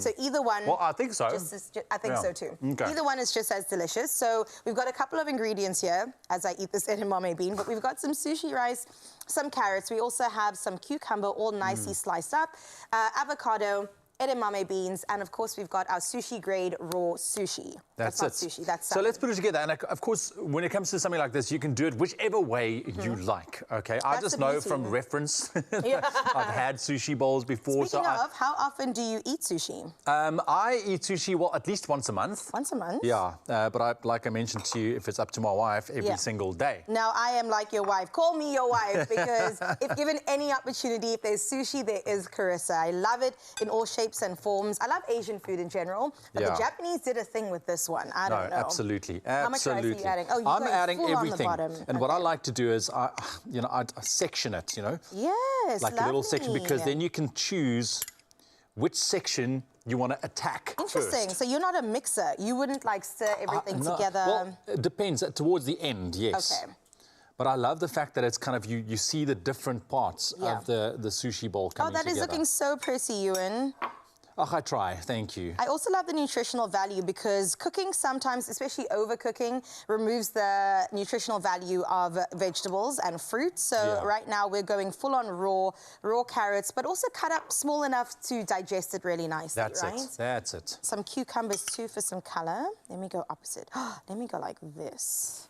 Like that. Ooh, what does Raul say about eating the rainbow? I constantly hear his voice. Eat the rainbow. You got to get all the colors on your plate. Okay, and then we just want to have some of this nori. Ooh, you got the lingo down. You know, that is what it's called, I think. It is what it's called. You're absolutely right. Or dried seaweed, for those of you who don't know. We've also got black sesame and white sesame, and then some soy sauce. Now, are you a throw soy sauce everywhere or like a dipper? Depends. With a sushi bowl like this, I would kind of throw some soy sauce all over. Yeah. I love that. Okay, let's get some of this going on here. Oh, look at that. Avocado. Oh, God. Usually I'm more aesthetic, I promise. Today, I don't know what's going on. I feel the pressure of you and skill set next to me. What skill set? What are you talking about? As soon as I dropped those chopsticks, I knew it was going to be over for me. Game over. But let me redeem myself. I think that as soon as I add this, it's going to add something special. For sure. There we go. You done? Nothing, what I love about this, it's kind of uncomplicated. It's a rainbow. Yes, that's It's true. healthy.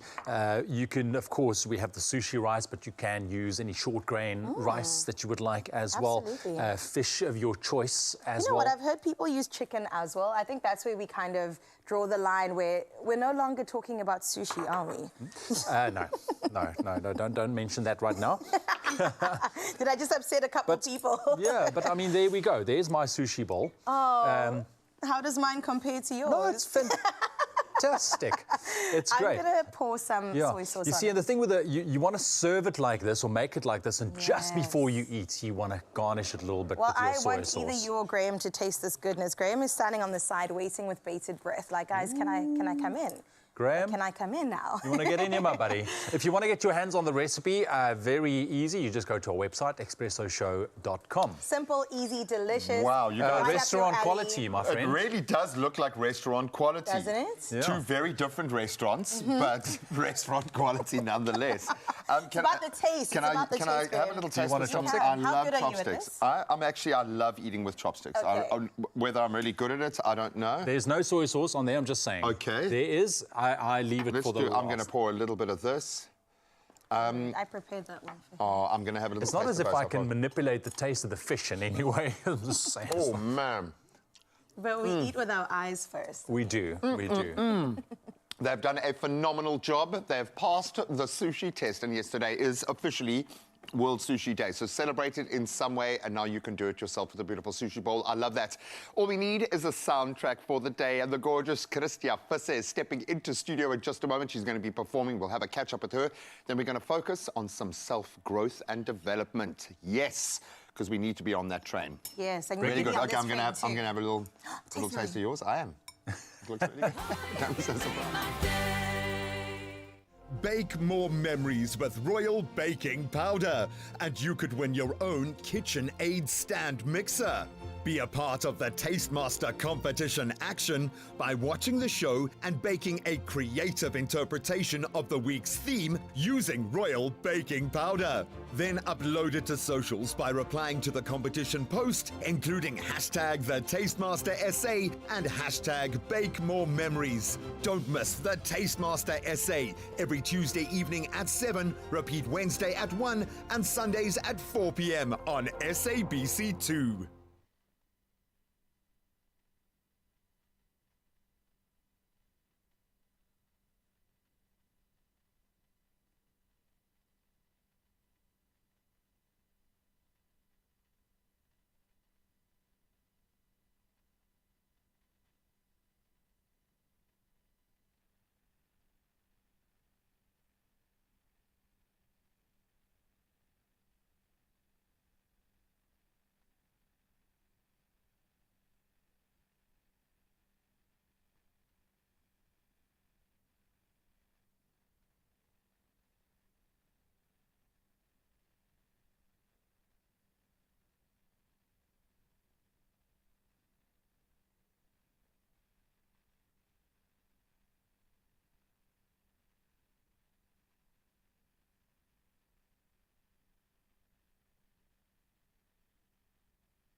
It's my Feelgood breakfast show.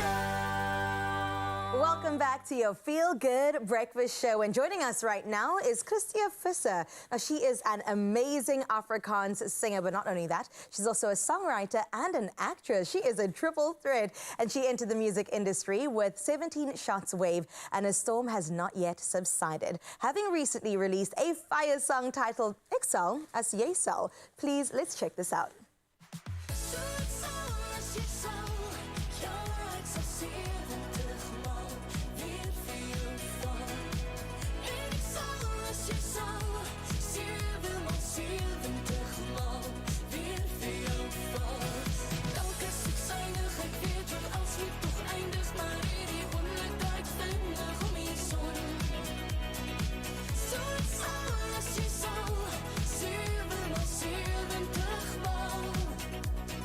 Can we please give a Feel Good welcome? Woo!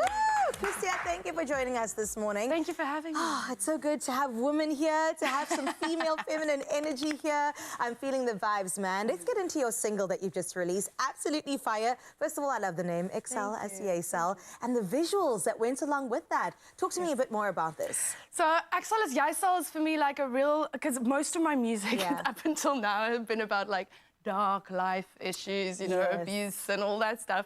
And I just thought, you know, I'm actually in a very happy relationship. I'm happily married. And I think there's something to be said about choosing a different version of the same person throughout their lives and saying, yes, I will keep choosing you. And also the concept of Excel as Yesel for me is, it doesn't help if you do it on your own. It has to come from both sides.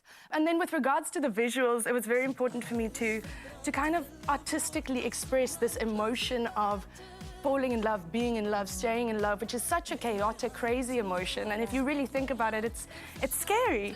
But somehow we all want that.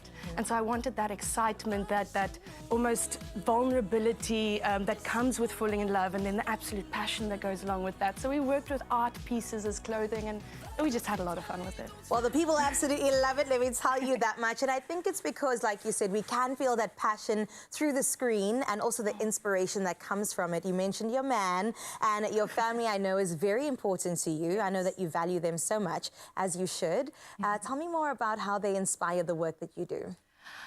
Look, I think for me, my writing has always been like a diary. So finding my husband and then having a daughter, it opens up so many kind of channels inside of you that you didn't know necessarily existed. And I always say to people, every love song I write from now on forward will be for him or for her. And obviously there are other people and things, but for me, they form my safe space, and it's a space wherein I can also make mistakes and grow. So within that, I think the songs and the music will change, the style will change, but the love will always remain. Yeah, so I love it. I love the way you said that. And I love the fact that you're a girl mom. I think that's a very, very specific role to play. And especially when you kind of step into the glitz and glam of the industry, right? We know that you are fronting a cover right now, which I want to get into. But what sort of responsibility do you take on being a girl mom and sort of modeling the way for her? It's a tough thing. I mean, this is a very dangerous world, and I always said that I don't want to have a girl because it's scary. But I think it's scary regardless. But the thing for me with her is and that's a process that happens throughout her life. I always, someone said to me the other day, "Jy kan nie die kasie ryp kyk nie." Right. So I need to wait, and she needs to make mistakes and do her things. But I think it's important for me to teach her that the world is very loud. It has a lot of noise, and not all of it's important. Cool. You know? Can I take that too? Can Yes, I please go. Can I write that down? That is beautiful. Well, tell me more about this cover that you've graced the front of. Yeah, so at the moment I'm on the front cover of Huisgenoot. Yay, love Huisgenoot. They're always wonderful supporters. And I did share a quite personal story with them because my previous single that I released was about my mental health journey. And in this Huisgenoot, I'm just talking a little bit more about my trichotillomania. I have anxiety. I have ADHD, OCD, trichotillomania, functional neurological disorders. So it's a fun little acronym. I love that. Little strap at the bottom of your name. Yes, but I always tell people, like, I'm not sick, I just think differently, and that's okay, and we all do, which is what makes life so interesting. So yeah, it was fun to talk to Huisgenoot about that. I also love that they handled the story with sensitivity. It was very nice. What a time that we live in right now, right? Where you can actually be vulnerable to this extent. The thing is, I get a lot of people now going, oh my word, I have it too, and I'm so ashamed of it. And the truth is, we all are, but we're all ashamed of something, aren't we? And it's so ridiculous because this idea of perfection doesn't exist. And we pursue it so much. So much. Yeah, but I love that you've come forward and told us more about you. And you're right, it is about divergence, right? We're all a little bit neurologically diverse, another handful and mouthful to get into. Let's talk about gaming.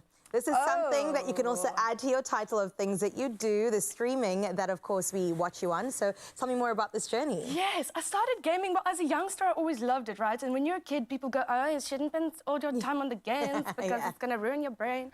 And as I got older, well, me and my husband, obviously, we started dating, and we started gaming together. It was something we did together to relax. And actually, I love it. And it is so intricate. It is difficult. Not everyone can do it. I mean, everyone can play. Not everyone can play well. That's the difference. But I think the main thing is that we have fun together as a couple, because what I see a lot of times also happening, especially in relationships, is that it's great to have your own hobbies, and it really is. But what do we share together that is not our child or that is not this meal? Absolutely. You know, so that for us was a big thing. And then we were like, well, we're gaming every night anyway, so why not just share that? Because for me, it's important also to share the authentic side of me with my audience. Yes. And I think in interviews or when cameras are rolling, you try, but it's very difficult to get that kind of close connection. Whereas on the stream, people get to chat with me. I can chat with them. They can play with us. And we're meeting such a community of amazing people. It's really fun. And what I love, I have to say this, is that the gaming world, what people don't get is that there are no names, no faces, no ages, no nothing. So we're playing with people of all sorts, and you just either nice or not. If they're not, you block them. But mostly it's like, and we don't even know who we're playing with, but they're really cool. Yeah, and I love that because you're connecting on a human-to-human level. We're here for it. Speaking about connecting, of course, we're going to catch up more with Christy Officer in just a little bit. And let me tell you, she's got performances on performances waiting for you, so you don't want to go anywhere. Thanks, Carissa. No, she's going to blow us away with that performance a little bit later on, so make sure you stay right where you are. Now, in the hustle and bustle of life, sometimes all you need is just a moment to hit pause, sip your cup of coffee, and simply be. Ah, it's time to hit pause with Jacobs. Great idea, Ewan. Great idea. Thank you. Let's jump on that train. And this morning we are keeping it classic with the Jacobs Instant range, which is delicious. I like mine strong and with good reason. Now, aromatic flavors of the Jacobs Culinary, you know the baseline is just absolutely beautiful. And simply add your hot water to a spoonful of coffee, or a few spoonfuls in my case, and you'll have a delicious cup of coffee ready to enjoy in moments. I love the flavor profile. Carissa? Enough to share with my friends. You gotta share. Carissa. Come here. We got a cup of coffee if you're done playing with your celebrity friends, do you want to come and join us for a... Yeah, please. The commoners, let me sit among you. Thank you, thank you. Because these moments we've established, and I'm actually loving the fact that we've introduced these little pause moments within the craziness of the show, so that we ourselves can have a moment of self-reflection and actually think about what we've spoken about. Process, as we've heard, is so important today. Dipping into, I thought, let's have a little bit of a moment right now. I think this is probably more pertinent for you than any of us, albeit we've got a lot more to look back on than you do. But when you do look back, do you take those moments to actually put it all in perspective, or do you kind of feel like you're on that event horizon where stuff is just happening and you're kind of on the, you're pedaling and you're pedaling? Do you take a moment to take it all on board? Oh my God, option B, let me just say that. The legs are pedaling, they're going, but we're staying cool and calm on the surface. But when I do get a moment, it's probably around the afternoon time when I've had my nap and I've kind of just sit in bed reflecting. I don't know, I just take a moment to be extremely grateful.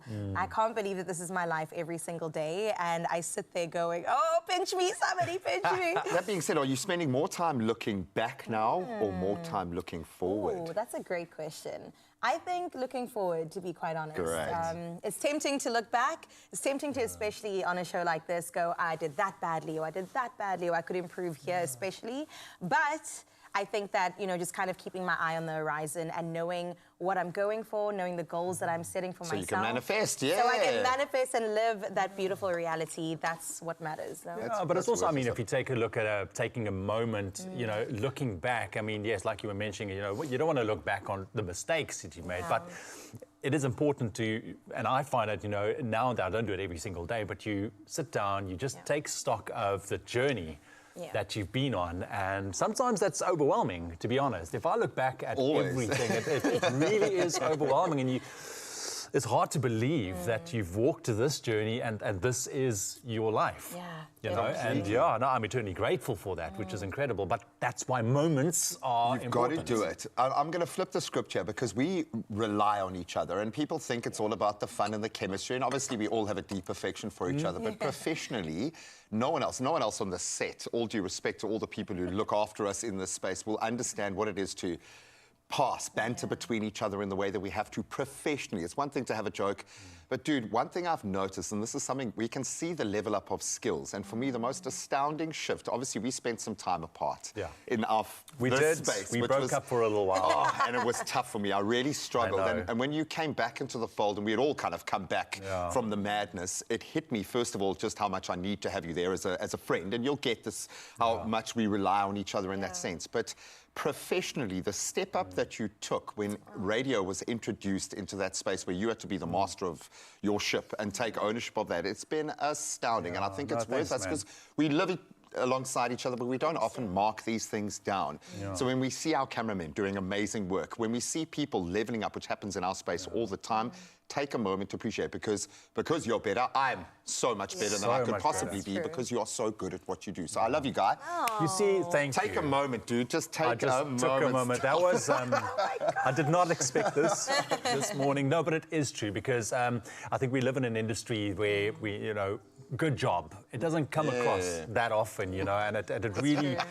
It's reliant on who you are sharing that space with, you know, and it is good to just pay it forward, you know. So, Chris, for you, you know, being new member to the team, I think you're doing a phenomenal job. Thank you. You're really doing a phenomenal job, and it's incredible working alongside you, and it's amazing. And Graham, I mean, I will never forget, you know, I did take a bit of a break, right? But I just randomly, the news didn't break yet that I'll be back on Expresso. I just got this emoji from Graham with teary eyes. I was like, okay, so I guess he's in. You know, no, it's special, man. And what a journey it's been. I think we've got to cheers to that. Oh, definitely, man. And it's far from over. Yeah, I look forward to sharing many moments. You've got to have now, the model is 2 kids, okay, that we've got to share. We've got to be the first to hold your baby. That's how it works on the show, okay? Don't ever think that you're going to have... Yeah, exactly. You will never have a private moment ever again, okay? That's basically how it works, but we love it that way. And I think what you guys at home have to take on board is that you make up the completion of the circle. This is who we are, and it's as a result of you. So thank you so much for everything. You take a moment to have a sip and really take that on board, the most important dynamic in this show. So thank you guys. We love you, man. Absolutely. And having a cup of coffee gives us the perfect moment to really take a look back and take this as your daily dose of encouragement to give yourself that pat on the back. Come on. I'm going to finish my whole cup. We need it. Find your wonderful. Jacobs, Wunderbar. Okay, so now that we had a rather heartwarming moment... we need a song to make us cry. Buddy, can somebody just bring Graham a tissue, please? Because he's infecting all of us here, my friend. What's wrong with me, man? I love it. I love it. No, it's very, very The wonderful, my celebrity friend back there, Tricia Fisser, that's going to join us for a performance. I can't wait. You guys are in for such a treat, and so are you. So please don't go anywhere.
It's my Feelgood breakfast show.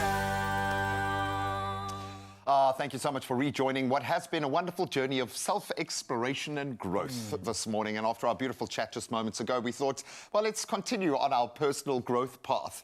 And if that entails finishing our next DIY project, then this is for you. Exactly. It is now time for another episode of Handy Heroes. And today, the experts from Woodlands Mica in Claremont, Cape Town, share their DIY hacks and rather valuable paint tips to help you with your next DIY project.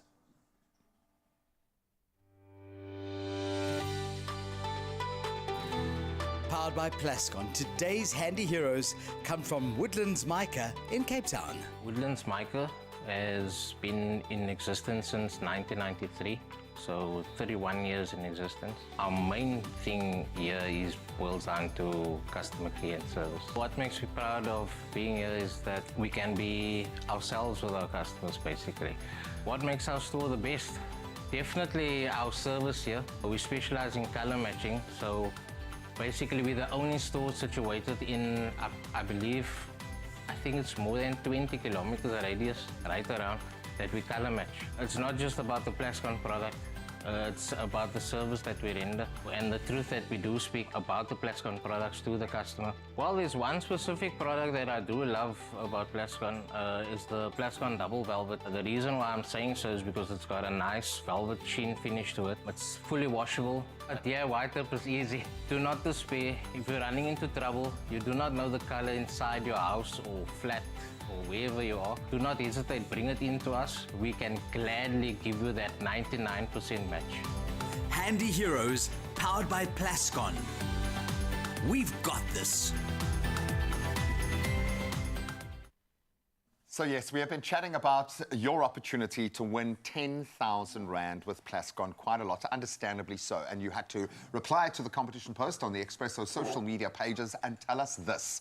Which room in your house would you love to give a fresh new coat of Plascon paint, and why? And of course, you need to put that qualifying hashtag Plascon SA and follow at Plascon SA on Facebook or Insta. Competition closes midday Friday, the 21st of June, but you can find all the T's and C's on expressoshow.com. When the cracks start to show, our strength and resilience is legendary. Micatex, strong enough to endure anything. And speaking of a lovely 10,000 Rand prize, I mean, let's be honest, we all love DIYing home improvement projects, ranging from small to big, even if it's just hanging a painting. You know what I'm saying? It can be tough. It could be tough. You know, if there's anything that gets my blood boiling is when you knock something in the wall and a hole this big pops out. It's horrible.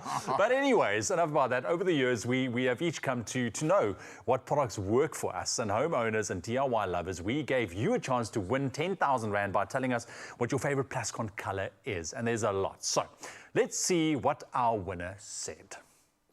All right, and the comment was this. Simply put, Plascon Cashmere, CAS23, hashtag Plascon SA. Ooh.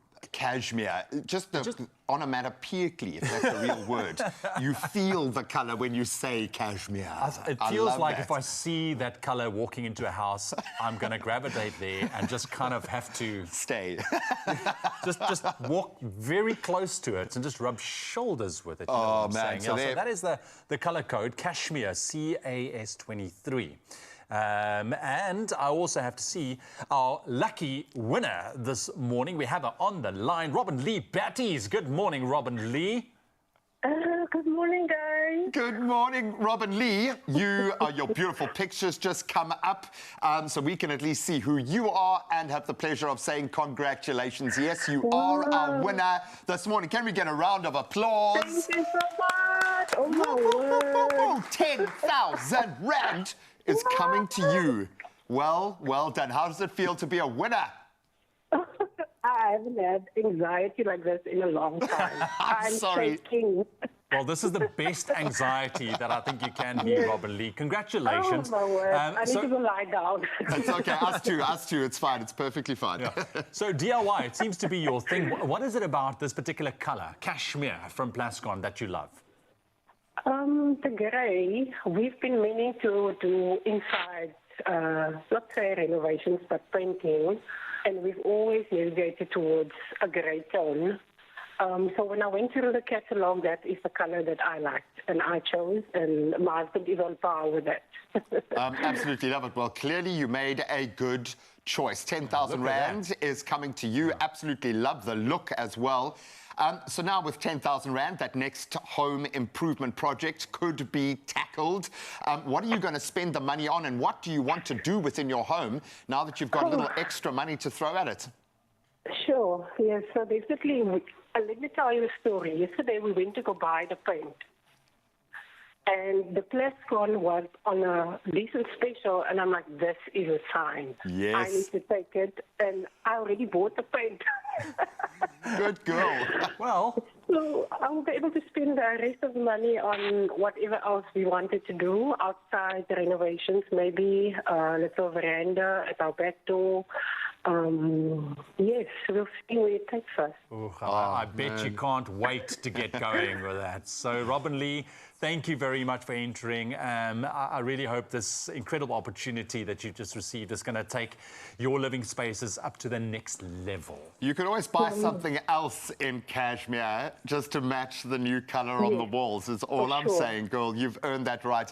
But Robin Lee, congratulations. Well done. Amazing. Thank you so much for Plascon and Expresso. You've made my day. You've made my year.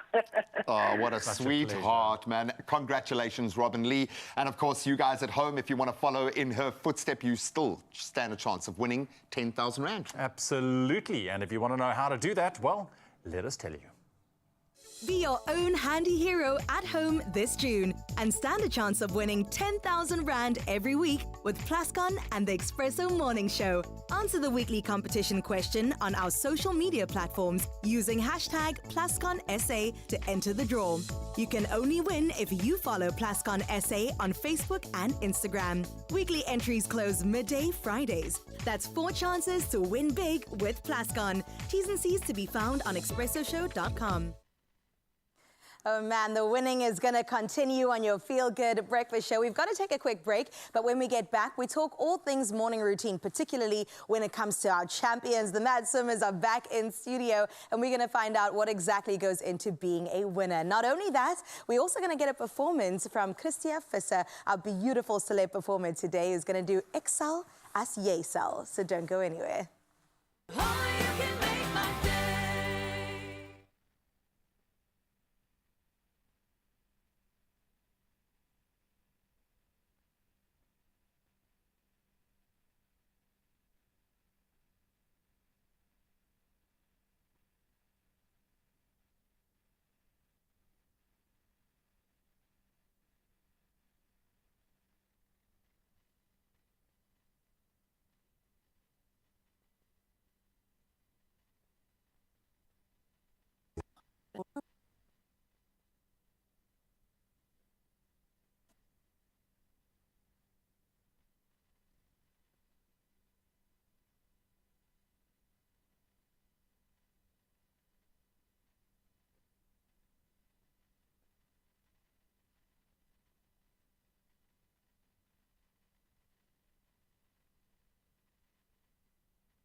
It's my Feel Good Breakfast Show.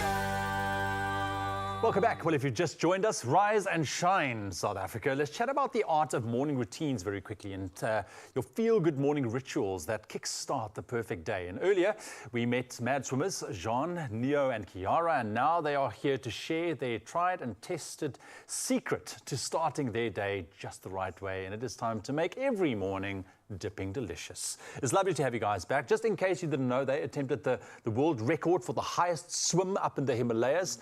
We are once again very glad that you guys are safe. But we are talking about those morning rituals. And of course, I'm sure during your expedition in your journey, there must have been some morning rituals just to get you, positive and geared for the day ahead, or no? Well, there was, being active and also sleeping at altitude. So the first thing you check is your watch. What's your body battery like? And we actually coincidentally had some rusks up there. So something new, something old. Very, very good. Nice motivation for the day, especially that battery's higher. Oh, exactly. Look, I love wintertime, especially with ice cold, and taking adventure biking trips and stopping off on the side of the road when it's ice cold, and then that hot cup of coffee and a rusk. It's magic. So I can only imagine it must have been incredible to have a bit of a, something nice and warm at altitude and minus, I don't know how many Celsius. How cold was it? Well, the outside was, what, -6? -6 And, in the mornings. In the mornings. Yeah. Lovely. Evenings down to -20. Yeah. So a hot rusk, going to our mess tent every morning and having a hot rusk, it really was good. Yeah. But we are talking about just taking moments. Why is it important for you, Neo, especially to just take a moment in the mornings, setting yourself up for a positive day? Is this something that you do focus on? Yeah, definitely. Especially with not knowing the conditions that are coming up, having that warmth just before to calm you and center you really helps in the morning. This man has still got PTSD from this whole trip for sure. Look, Oma Rusk has been part of, our growing up and our history. Earliest memories for you guys? Mine's actually with my Oma. I remember when I was younger, we used to go visit her, and she always had some snacks, and we used to have it with tea. And one of the best snacks that she had was Oma Rusks. And it was I don't know why you can't get them that often anymore, but it was the chunky rusks, the irregular chunky rusks, the condensed milk flavor. Yeah, the rough cuts. The rough cuts, exactly. Yeah. And then it was always this little battle on how long is the perfect dunk, to try and figure out how to get the rusk, just so it's crispy and soft, but it's not smothered at the bottom of your mug. It feels like you need to show us how to do this, and I know you don't drink coffee. We've got you a tea on this side. Once you swam higher than anyone else, you get special treatment. Exactly. Wow. Just for you. Thanks, G. I'm taking this, I hope you know there was an agenda. So, Kiara, you like it soft, but not it can't fall into your cup. You've got to get that balance. But you don't want a dry bite as well. Yeah, exactly. Okay, so what's the secret here? What's the technique? It seems like we all gravitating towards Kiara's advice. I think it's kind of trial and error. And again, I found that the cut ones actually are a bit different to the chunky ones. Your dipping to time ratio is different. It varies, exactly. So scientific. Yeah, so Please show us. It's calculated. Yeah. So, I generally go for a little while, and then you see little pieces flutter off of it. Okay. You can see she's a doc, She likes this methodical approach. It's quite calculated. I saw that very much on the mountain. Okay, I'd there we go. That. How long was that? A couple seconds. But then I also find that the one after the first one is a bit shorter than the first one. Yeah, you see. Oh, I always get this so is very calculated for your morning. It's the worst thing, when you're just about to bring out your and it flops. No. But you know what? It used to be a snack. My earliest memory, coming home from school, making myself a cup of coffee, after school snack. I'll take 4 or 5 rusks. Was a growing boy back then, and then dipping and dunking the entire thing in the coffee, taking it out with a teaspoon, dip the rest, and eat it like a cake. Oh, wow. Have you ever tried that? I have not. But even just taking them dry, on the run, it's quite handy, It's a quick snack and it's like a biscuit. Yeah, exactly. Very nice. Well, John, Kiara, Neo, thank you very much for joining us this morning. Thanks for taking the time just to start our morning off nicely, dipping with us this morning and telling us about your journey. Really appreciate it. Is there anything up next? Well, hot showers at sea level for the next year. Sounds good. Sounds good. No need to say anything else. No, we understand. Exactly. Now remember, once I can swallow my rusk, you stand the chance to win 2,000 Rand cash and an Oma Rusk hamper. Now imagine waking up to that. I mean, that's pretty sweet. Now simply reply to the competition post on the Expresso social pages and tell us about your morning routine featuring Oma Rusks that helps kickstart your day. Don't forget to include the hashtag Oma Dipping Delicious. Competition closes this coming Friday, the 21st of June. T's and C's do apply, and you can find it on our website, expressoshow.com. Oma Rusks, the ultimate snack time treat. Dipping delicious, tasty, filling, satisfying. I'm going to start you off with a bang this morning with a song I wrote a couple of months ago called Handgranaat.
I have a crush, okay? I'm sorry, I'm just going to say it. I've had a crush since the first time Christia came onto our show, like probably about 10 years ago, because she's just so sweet and awesome and lovely, phenomenal. She's such a great human. Also, she's like the Afrikaans Alanis Morissette. I'm just going to say it. You get that vibe. You get that vibe? XL. Come on now. We are maturing you, which doesn't often happen in our company. Normally we bring the average down. But you seem to be... going up. I love it. Okay, well, let's bring in some silliness, shall we? How about 25 million rands worth of silliness? If you play Powerball and Powerball Plus, and I suggest you do both, there is an estimated total jackpot of 25 million rand up for grabs. That's a lot of money.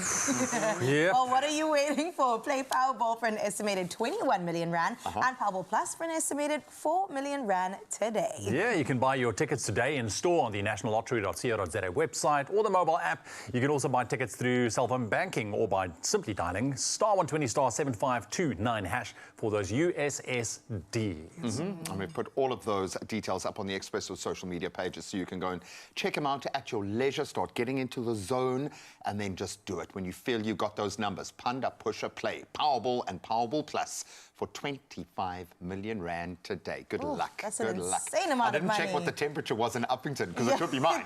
Could be mine, 25. No, I don't think they've gone below maybe zero. Tomorrow. I'll give it to you today. Well, listen, so much exciting stuff is coming your way. Guess who's heading back into the kitchen? Is you me. are. I Yeah. am. Thank you. I have to redeem myself because there's sushi bowls. I mean, clearly Ewan took them. He's Come looked on. so good. But this time around, we're switching sides and we're definitely going Mexico. We're making some chicken tacos. Oh, get out. Oh, my Now there's goodness. breakfast. That is definitely Yeah. right up my alley as well. With a squeeze of lemon on the side. I mean, come on. Wow. Deliciousness. And then maybe there's culinary delights, maybe it's a cultural gem, maybe it's something that we are yet to discover about Turkey. We're going to take a trip to this beautiful slice of heaven on the other side of this. There are stories of believers, and we're inspired by them all. We invite you to write your story with us. Your story matters. ABSA.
It's my Feelgood Breakfast Show.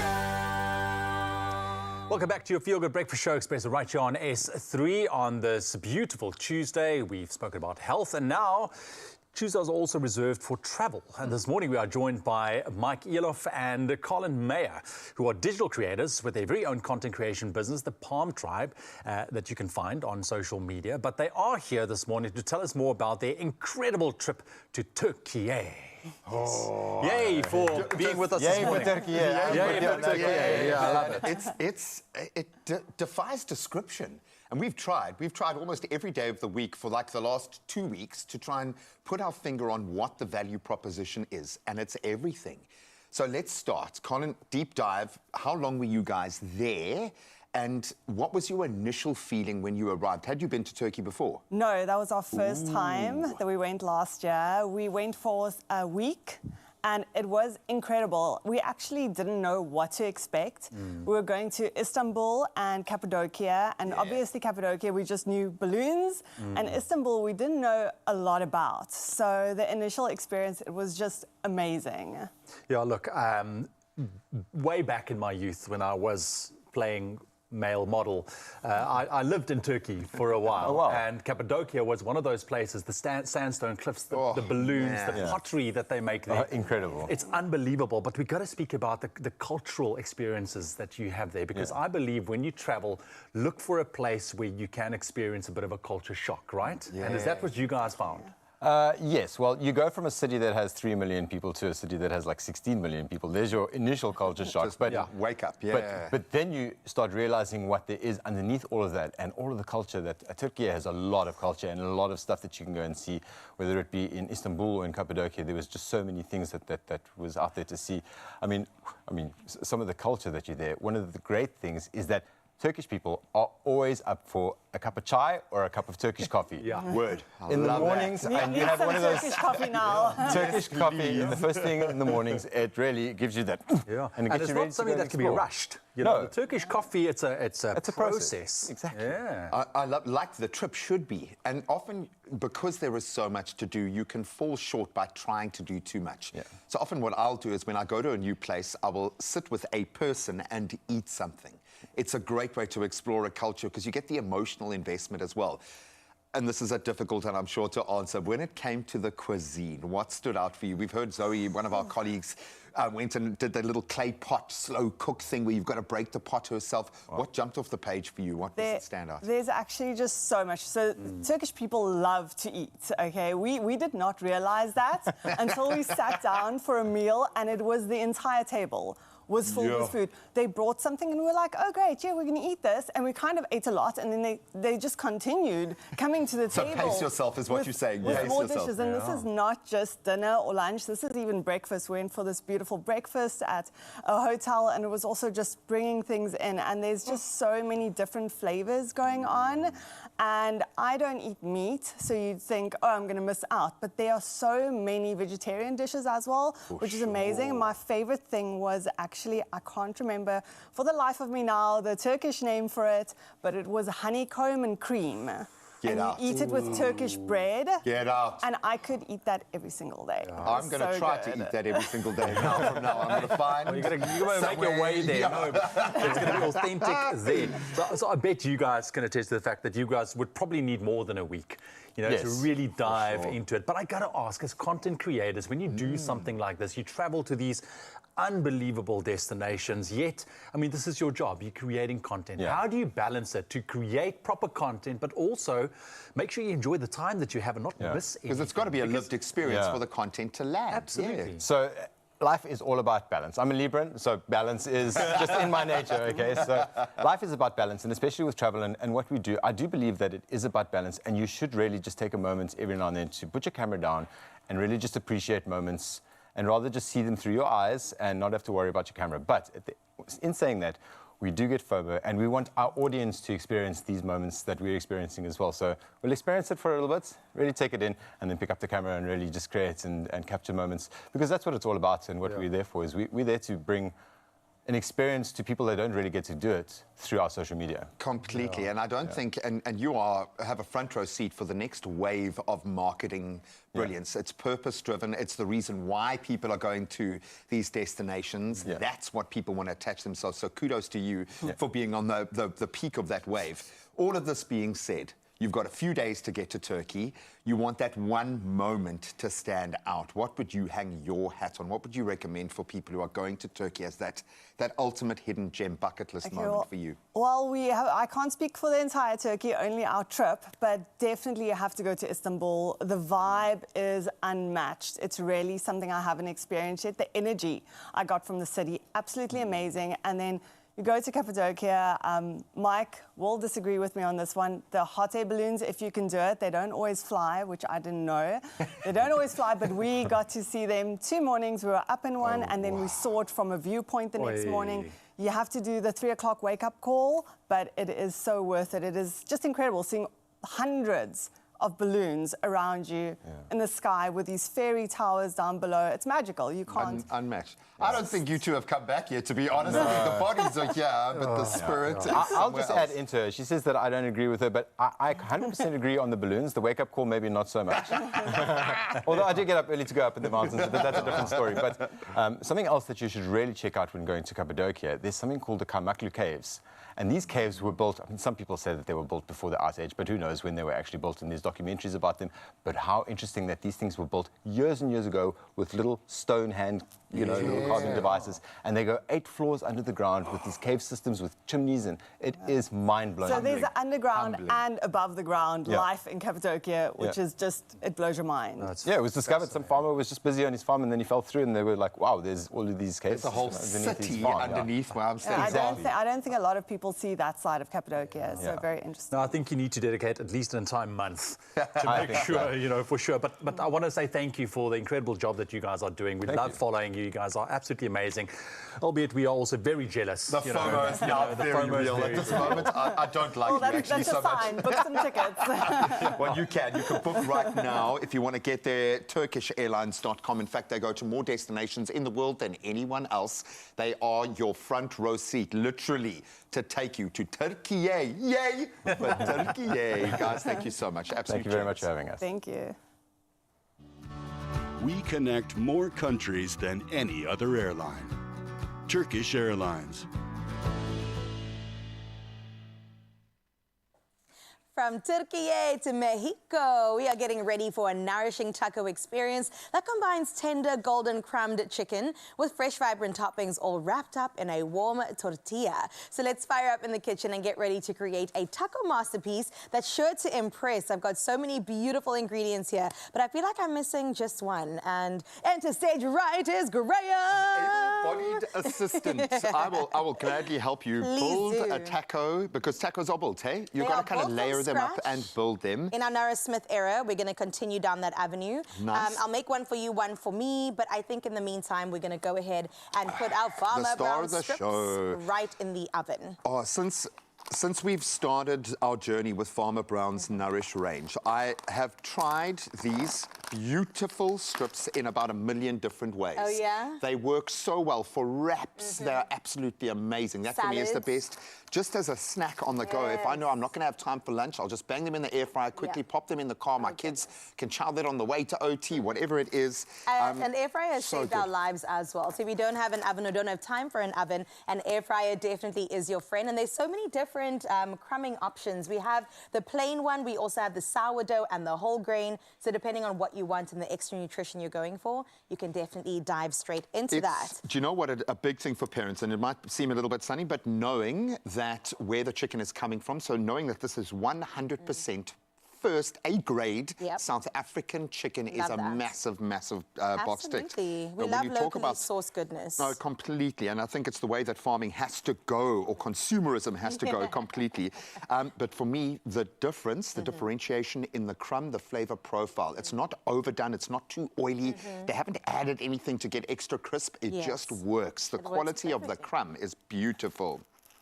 Well, Farmer Brown's Nourish range is crumbed chicken with a difference, just like Graham has just said. And you can now enjoy 100% breast fillet with 100% South African chicken. Now, Farmer Brown's Nourish range is also endorsed by the Heart and Stroke Foundation, and it's a well-known organization that promotes a healthy lifestyle. And that's something we're trying to embrace every single day. It's kind of like imperfect progress, but it's progress nonetheless, right? Perfectly imperfect, I think is the way to go. Speaking about a healthy lifestyle, we pop those in the oven, and then we're going to set up our taco. I think I might have overdone it with the lettuce, but that's going to be the base of our taco, and then we layer it on. The magic of TV brings us our strips right here. Dissolve, dissolve, dissolve. I think you take that one. Thank you so much. Okay, so what is your principle when layering up with a taco? I will tell you. How do you roll? I love a bite of freshness and crunch. Okay. So I'm going to go the base with some lettuce. I love that. Obviously what I'm going to do. I'm actually going to start with the sour cream. Just a little bit, just to give it some like like binding there to keep the salad in. I like the way you think, Graham. So the lettuce isn't falling everywhere. There's a method to the madness. Well, on top of this, I'm going to try to squeeze in 2. No, let me go with 1. Let me not be greedy. 1 chicken strip, our farmer brown chicken strip goes in there. If you go for a smaller one, you could do 2, but try as many as possible. I think the 1 is perfect. I like and then we your go for our pico de gallo deconstructed. We've got tomato chopped up, we've got red onion chopped up, we've got the guacamole, and we've, of course, got the sour cream. So you can really go crazy. What are you going to go for? With something like this, it's always the battle between, do you want everything in every bite, or do you want a little bit of one and another, or how do you want to kind of weigh that up? So exactly. For me, I suppose the most important thing is to have the balance of fresh to go with the crisp, because you obviously got a lovely crispy taco here. You've got your beautifully cooked chicken on the inside. And then the freshness with all of the raw fruit and veggies. Because if you didn't know, avocado is a fruit, okay? And then we're going to go in with the guacamole. I like a little bit of both, so a bit of, well, the board also... on the plate, off the plate, doesn't really matter, just, a little bit of guac with a little bit of sour cream as a bit of tanginess. And that is beautiful. You know what, I'm even going to sprinkle... Oh, now you're learning. Sprinkle a little bit. Oh, look at her! She's not as beautiful as that, but she's great. That looks absolutely perfect. And therein lies the key here, the crux, is that you make it your style. You do it how you want to do it, and it's amazing. Don't let this go forward. Well, thank you, Graham, for your help. You can even squeeze on some lemon to bring in that zestiness. But this is our delicious Mexican tacos today, of course, with our farmer brown chicken. You know what? It's a messy affair. It all goes down the same at the end of the day. Wait till you start eating it. It gets crazy. And just like that, another nourishing meal worth putting on your weekly menus. Taco Tuesdays is what I'm talking about. And if you want to recreate this dish, head on over to expressoshow.com for the full recipe. And I want to see how you do it. So send us pictures while you're at it as we enjoy the goodness. Yum. So you're going to have to repair yours a little bit.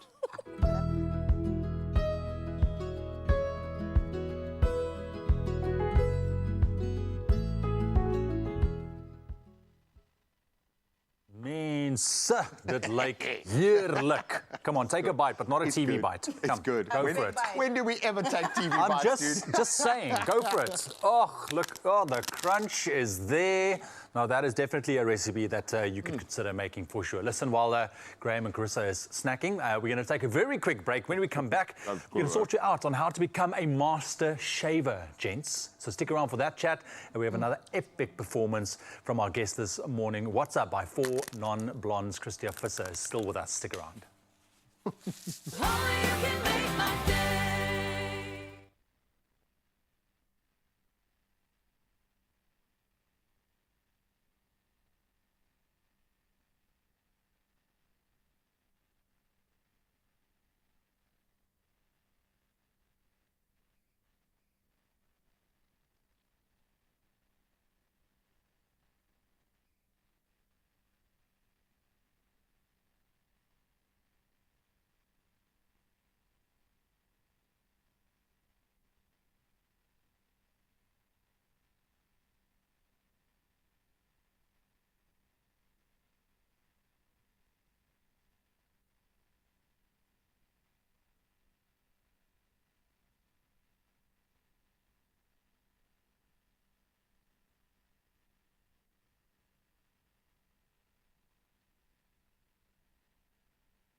It's my Feelgood breakfast show.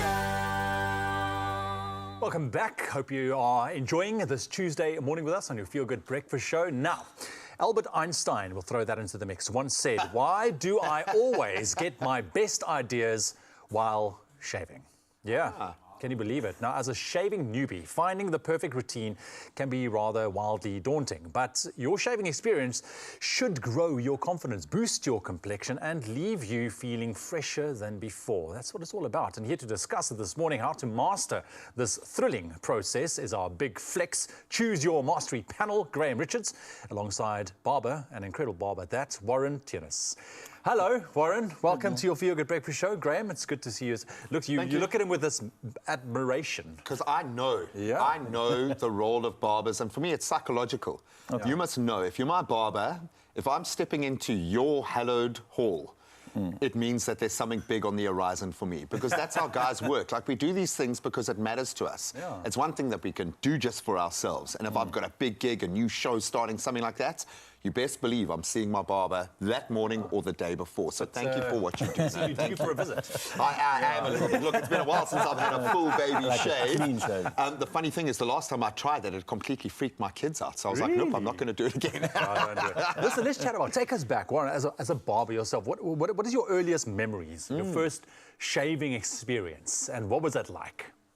I like the way you phrase that, my earliest memories, because it's been a long time. I was one of those kids that wanted facial hair way before I needed it. Yeah, and you were very proud when one of them came. Were you shaving before you needed to shave, 100%? Before, yeah, like I wanted the stash. I think I must have been 12 or 13, and I just went in, and you know, you find on the windowsill, you find that little soapy dish and the little applicator, for sure. and you know, the handle is gone, and you just plot it on, and you just find any razor that's there, and you start shaving.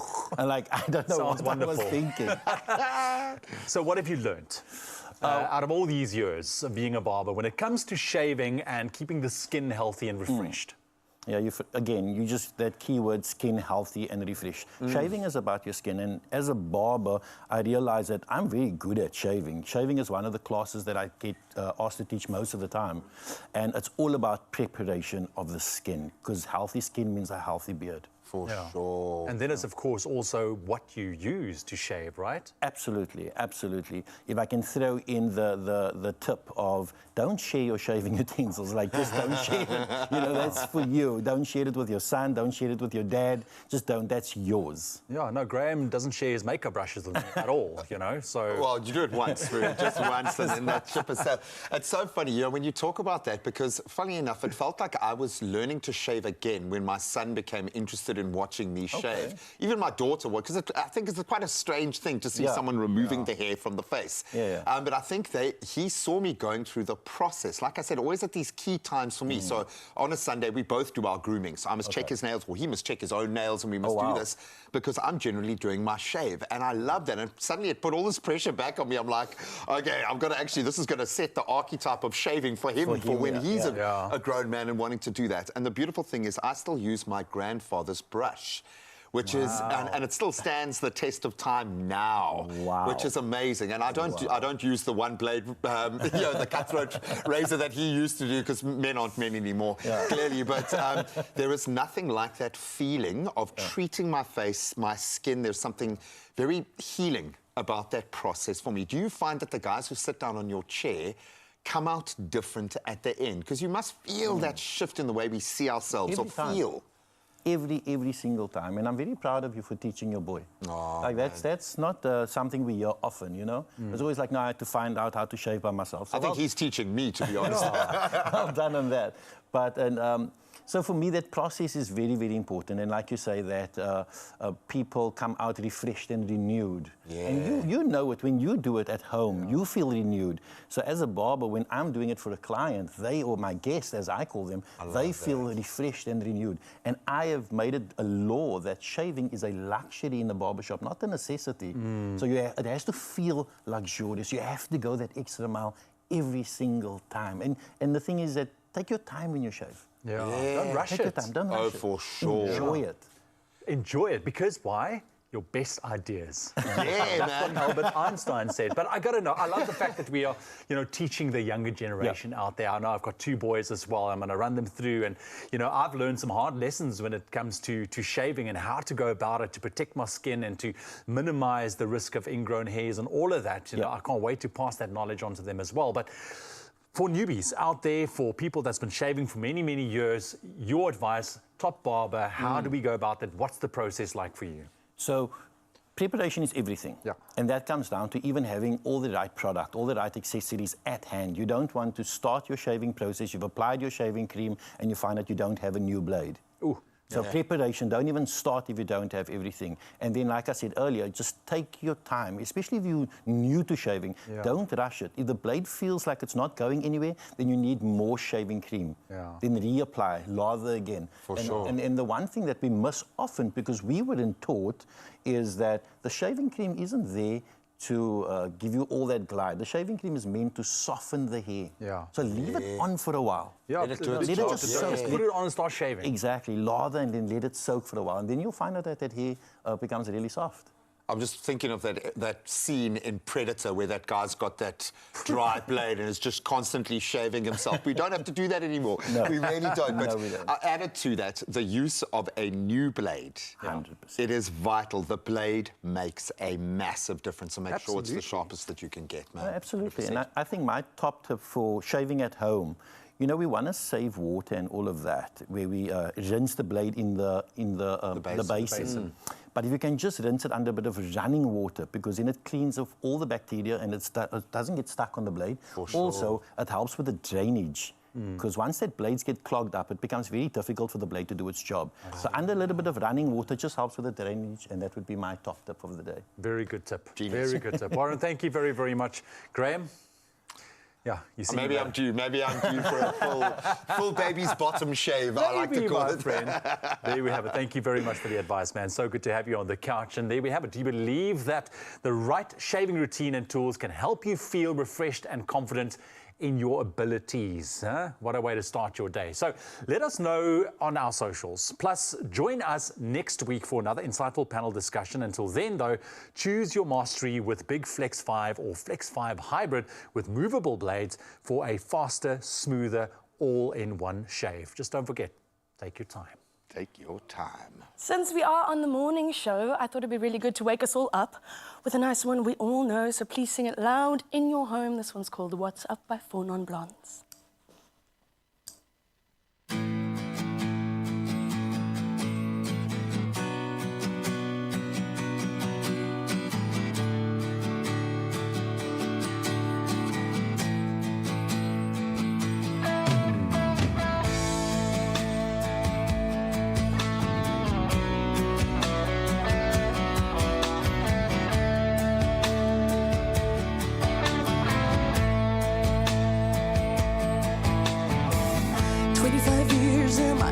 Still trying to get up that great big hill of home for a destination.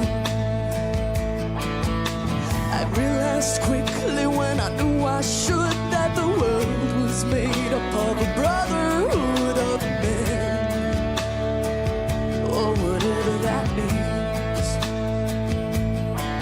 When I cry sometimes when I'm lying in bed to get it all out, what's in my head, and I am feeling a little peculiar. And so I wake in the morning and I step outside and I take a deep breath and I get real high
my head at night.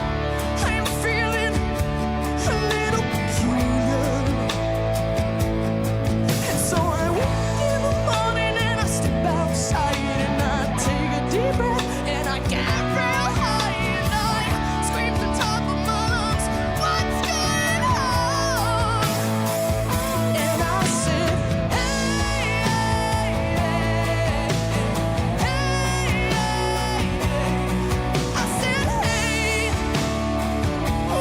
going on? And I said,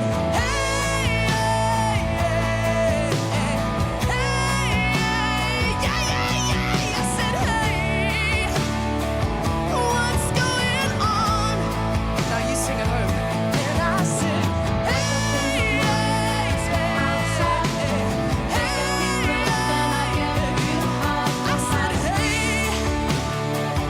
what's going on? What's going on? And I said,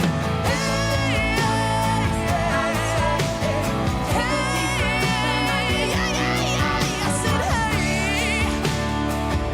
what's going on?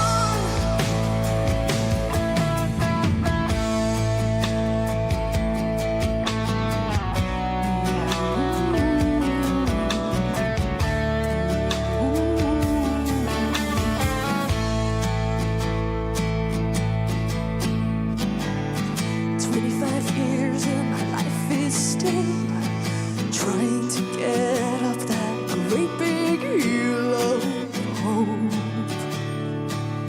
for a destination.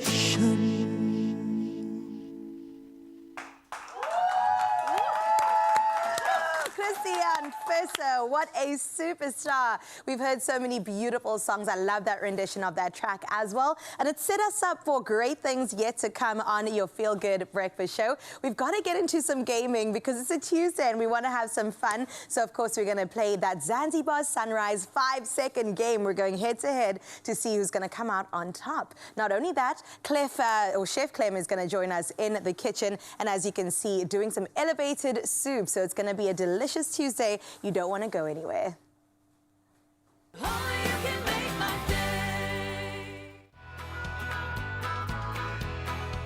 Catch Top Travel on Saturdays 8:30 p.m. on S3 and breathe for it with Halls to stand a chance to win a trip to Amsterdam with 2 return economy tickets on KLM Royal Dutch Airlines plus 20,000 Rand spending money.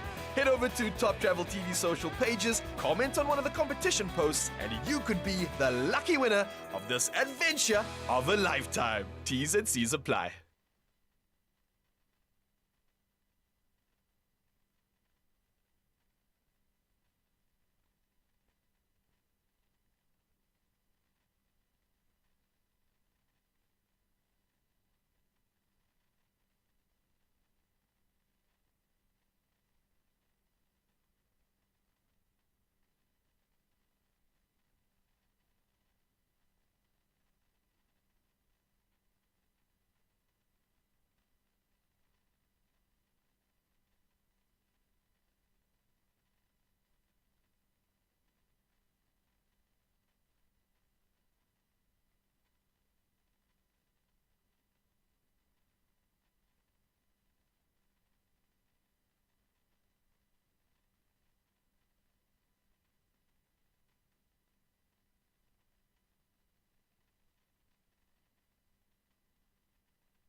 It's my Feelgood breakfast show.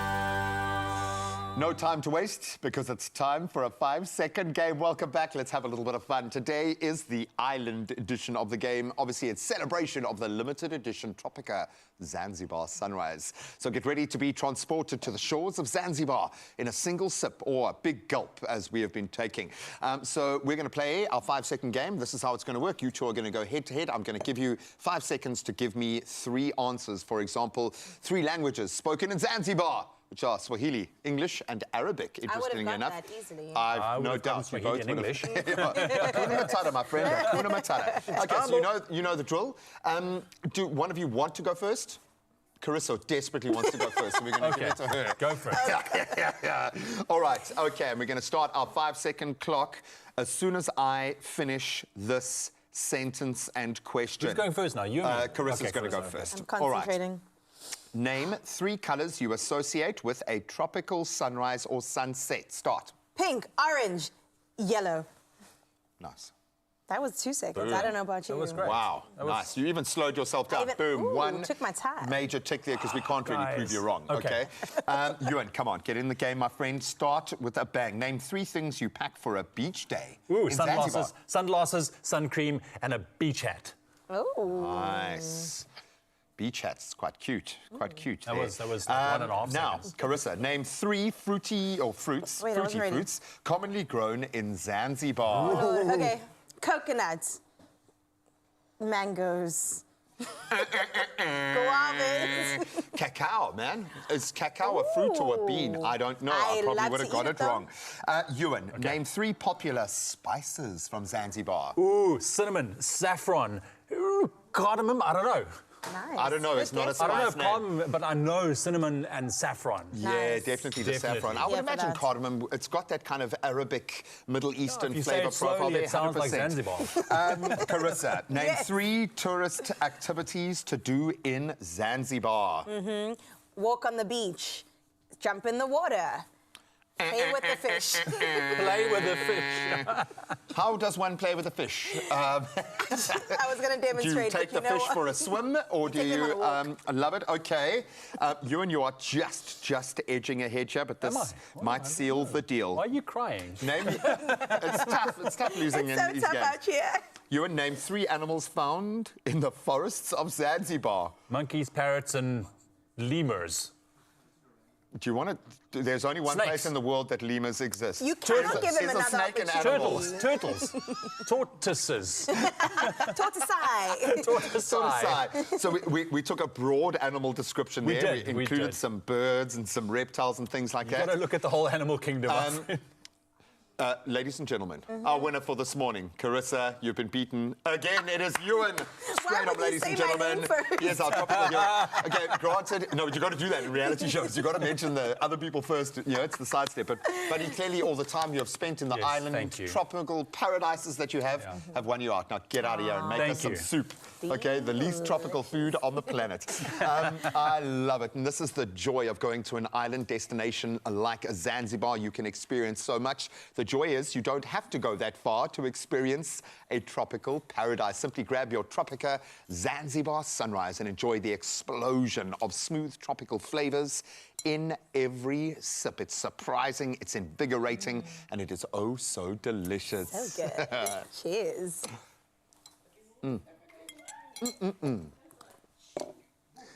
All right, so while I'm busy getting dressed and getting my armour on for the kitchen, let's chat about what we're going to be doing, because Chef Clement Soup Pedro is with us in studio this morning. That's his middle name because he loves soup, and we are going to help you elevate your soup experience, because we all love a nice, hearty, warm soup when it's icy cold outside, but we have 3 different ones. We do. We're going to show you. How's the morning?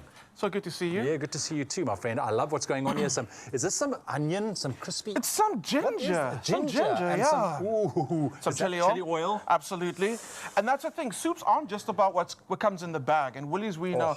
I believe if Woolies just had to sell chuckles and soup, they'd be fantastic. But they don't. They bring us the world still. They do. But their soups are iconic. So we've got the classic tomato soup. Okay. I don't know if I've ever had a winter without this. No, you gotta. No, you have to. That's winter in a little bag. In a little bag. And then we got the pumpkin and ginger soup, and then we got the farmhouse chicken soup. Yeah. So what's in the bag is already phenomenal. Yeah. But with a little bit of creativity and a little bit of a personal touch, you can make it something completely different. Yeah, for sure. But first and foremost, I want to ask you, when it comes to these prepared soups from Woolies, right? What's the best way to go about heating them? I mean, you can't just... I would normally throw it in a pot. Yeah. And do that. I won't go near the microwave. You won't? No. Okay. I don't know. Because it feels like, no.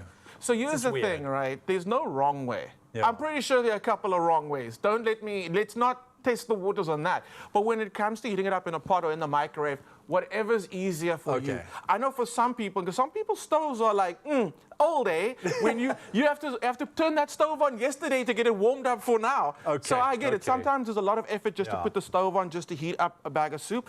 In the microwave's absolutely fine. Then what I do want to say is get a splatter guard because it will splatter. Yeah. And the trick with the microwave is I put it on 1 minute bursts. Yeah. Because it's the worst thing ever. Just turn down the power a bit. Yeah. It's like lava on the top, but in the center, everything's cool. Yeah. Everything's chilled. So make sure you do that 1 minute stir. But again, the pot is a vibe. You want to get authentic with it. Because then it's as if you're making it yourself. You know what I'm saying? Also, yes. So let's talk about it. So let's get our tomato soup. You're going for the tomato soup first. Okay. Tomato soup first, and let me tell you what I've done in the pan at the moment. We've got some sourdough bread, and I've just got some onion marmalade on. So again, we're playing with flavors. I could have just done a normal toasted cheese with our tomato soup, but we're going to add a bit of sweetness to it to highlight the sweetness in the soup with the tomato. The tanginess. So, the tangy, the sweetness. Yeah. You're right, actually. So sometimes we add a bit of tomato, it's a bit of sugar when we do a tomato-based dish. Look, this doesn't have that tomato bitterness at all. Look at me, mess. Wouldn't be. Look at you. There we go. But it's a kind of play on the tradition of adding something sweet with tomato soup. So that's it. So that's our onion marmalade. Look at that. It's beautiful, thick, it's creamy. Oh, that's toasting nicely. Okay, so we're going to go with some cheese. Let's go with some mature cheddar. Oh, you can go with the 18-month mature cheddar if you want. Okay. Go crazy with it. Go crazy. Get some of that cheese on the bread. I say some of that cheese on the bread. It's literally going crazy. Because just get some of the cheese in the pan as well. Just play with it. And look, it's winter. We need to keep you warm. That's how we're going to do it. So we got the mature cheddar for that little sharpness. Right. We want some malty, creamy, cheesy flavor. A multi-layered toasted bread. Again, I'm looking at this and like, yes, we're being ridiculous. No one's going to make a sandwich with this much cheese. I know, but we're doing it for TV. We just want to make sure that you're happy. Okay, wait, hang on. So you say you wouldn't go... Oh, wait, hang on. That does look good, though.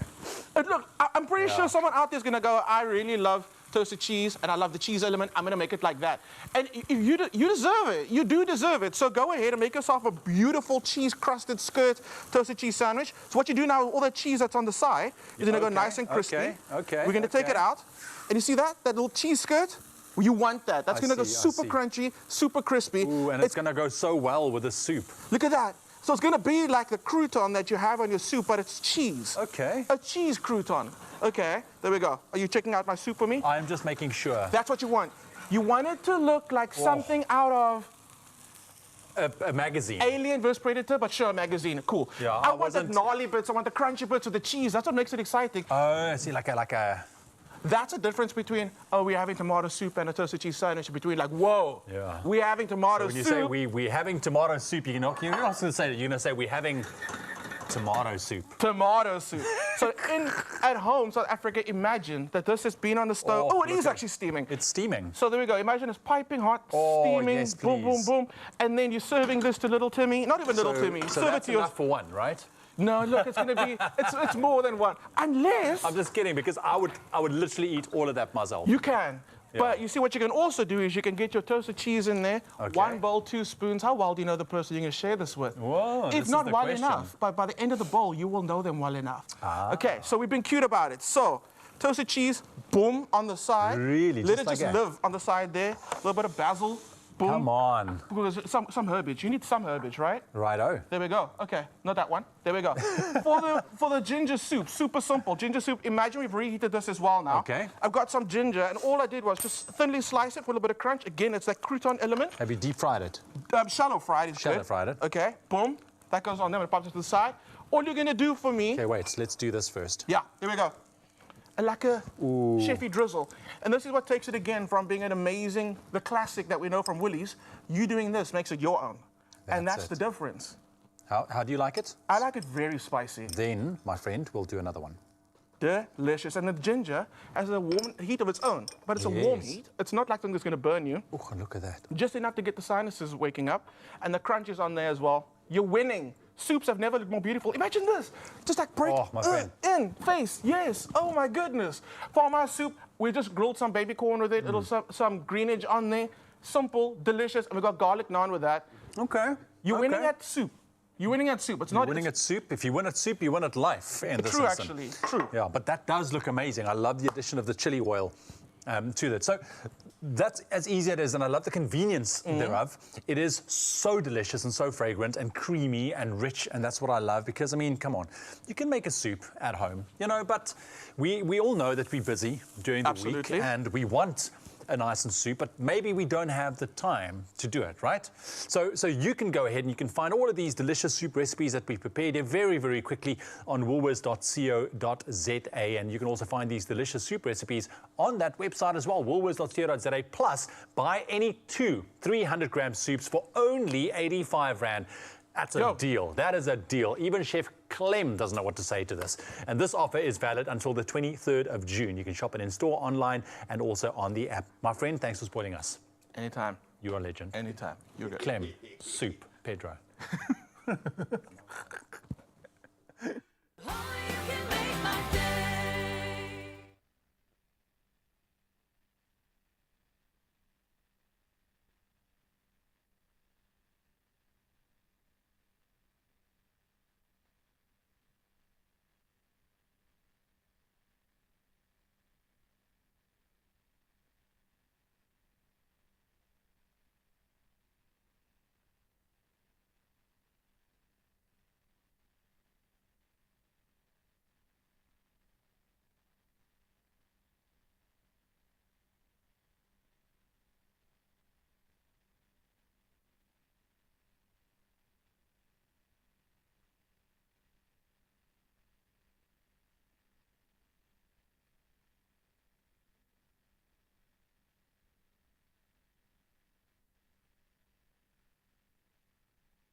It's my Feelgood breakfast show.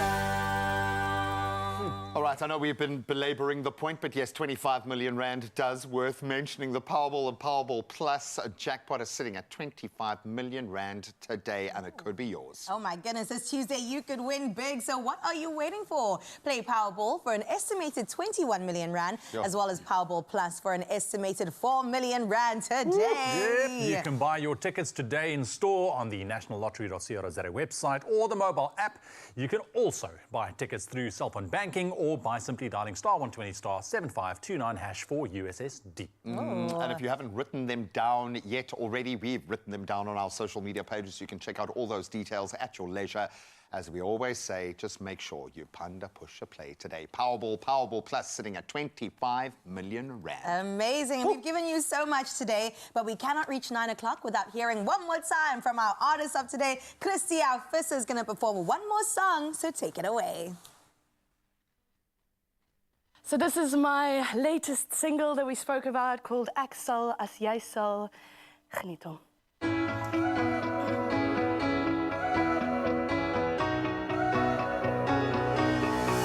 As ek spring, sal jy vlieg. Ons is hoog en verlief. Ons is vreesloos. Sakke sout saamgesleep en die stad brand gesteek. Wolke weer rook. Wat is jou nommer? Dis simpel maar ek wag hom.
vlammen.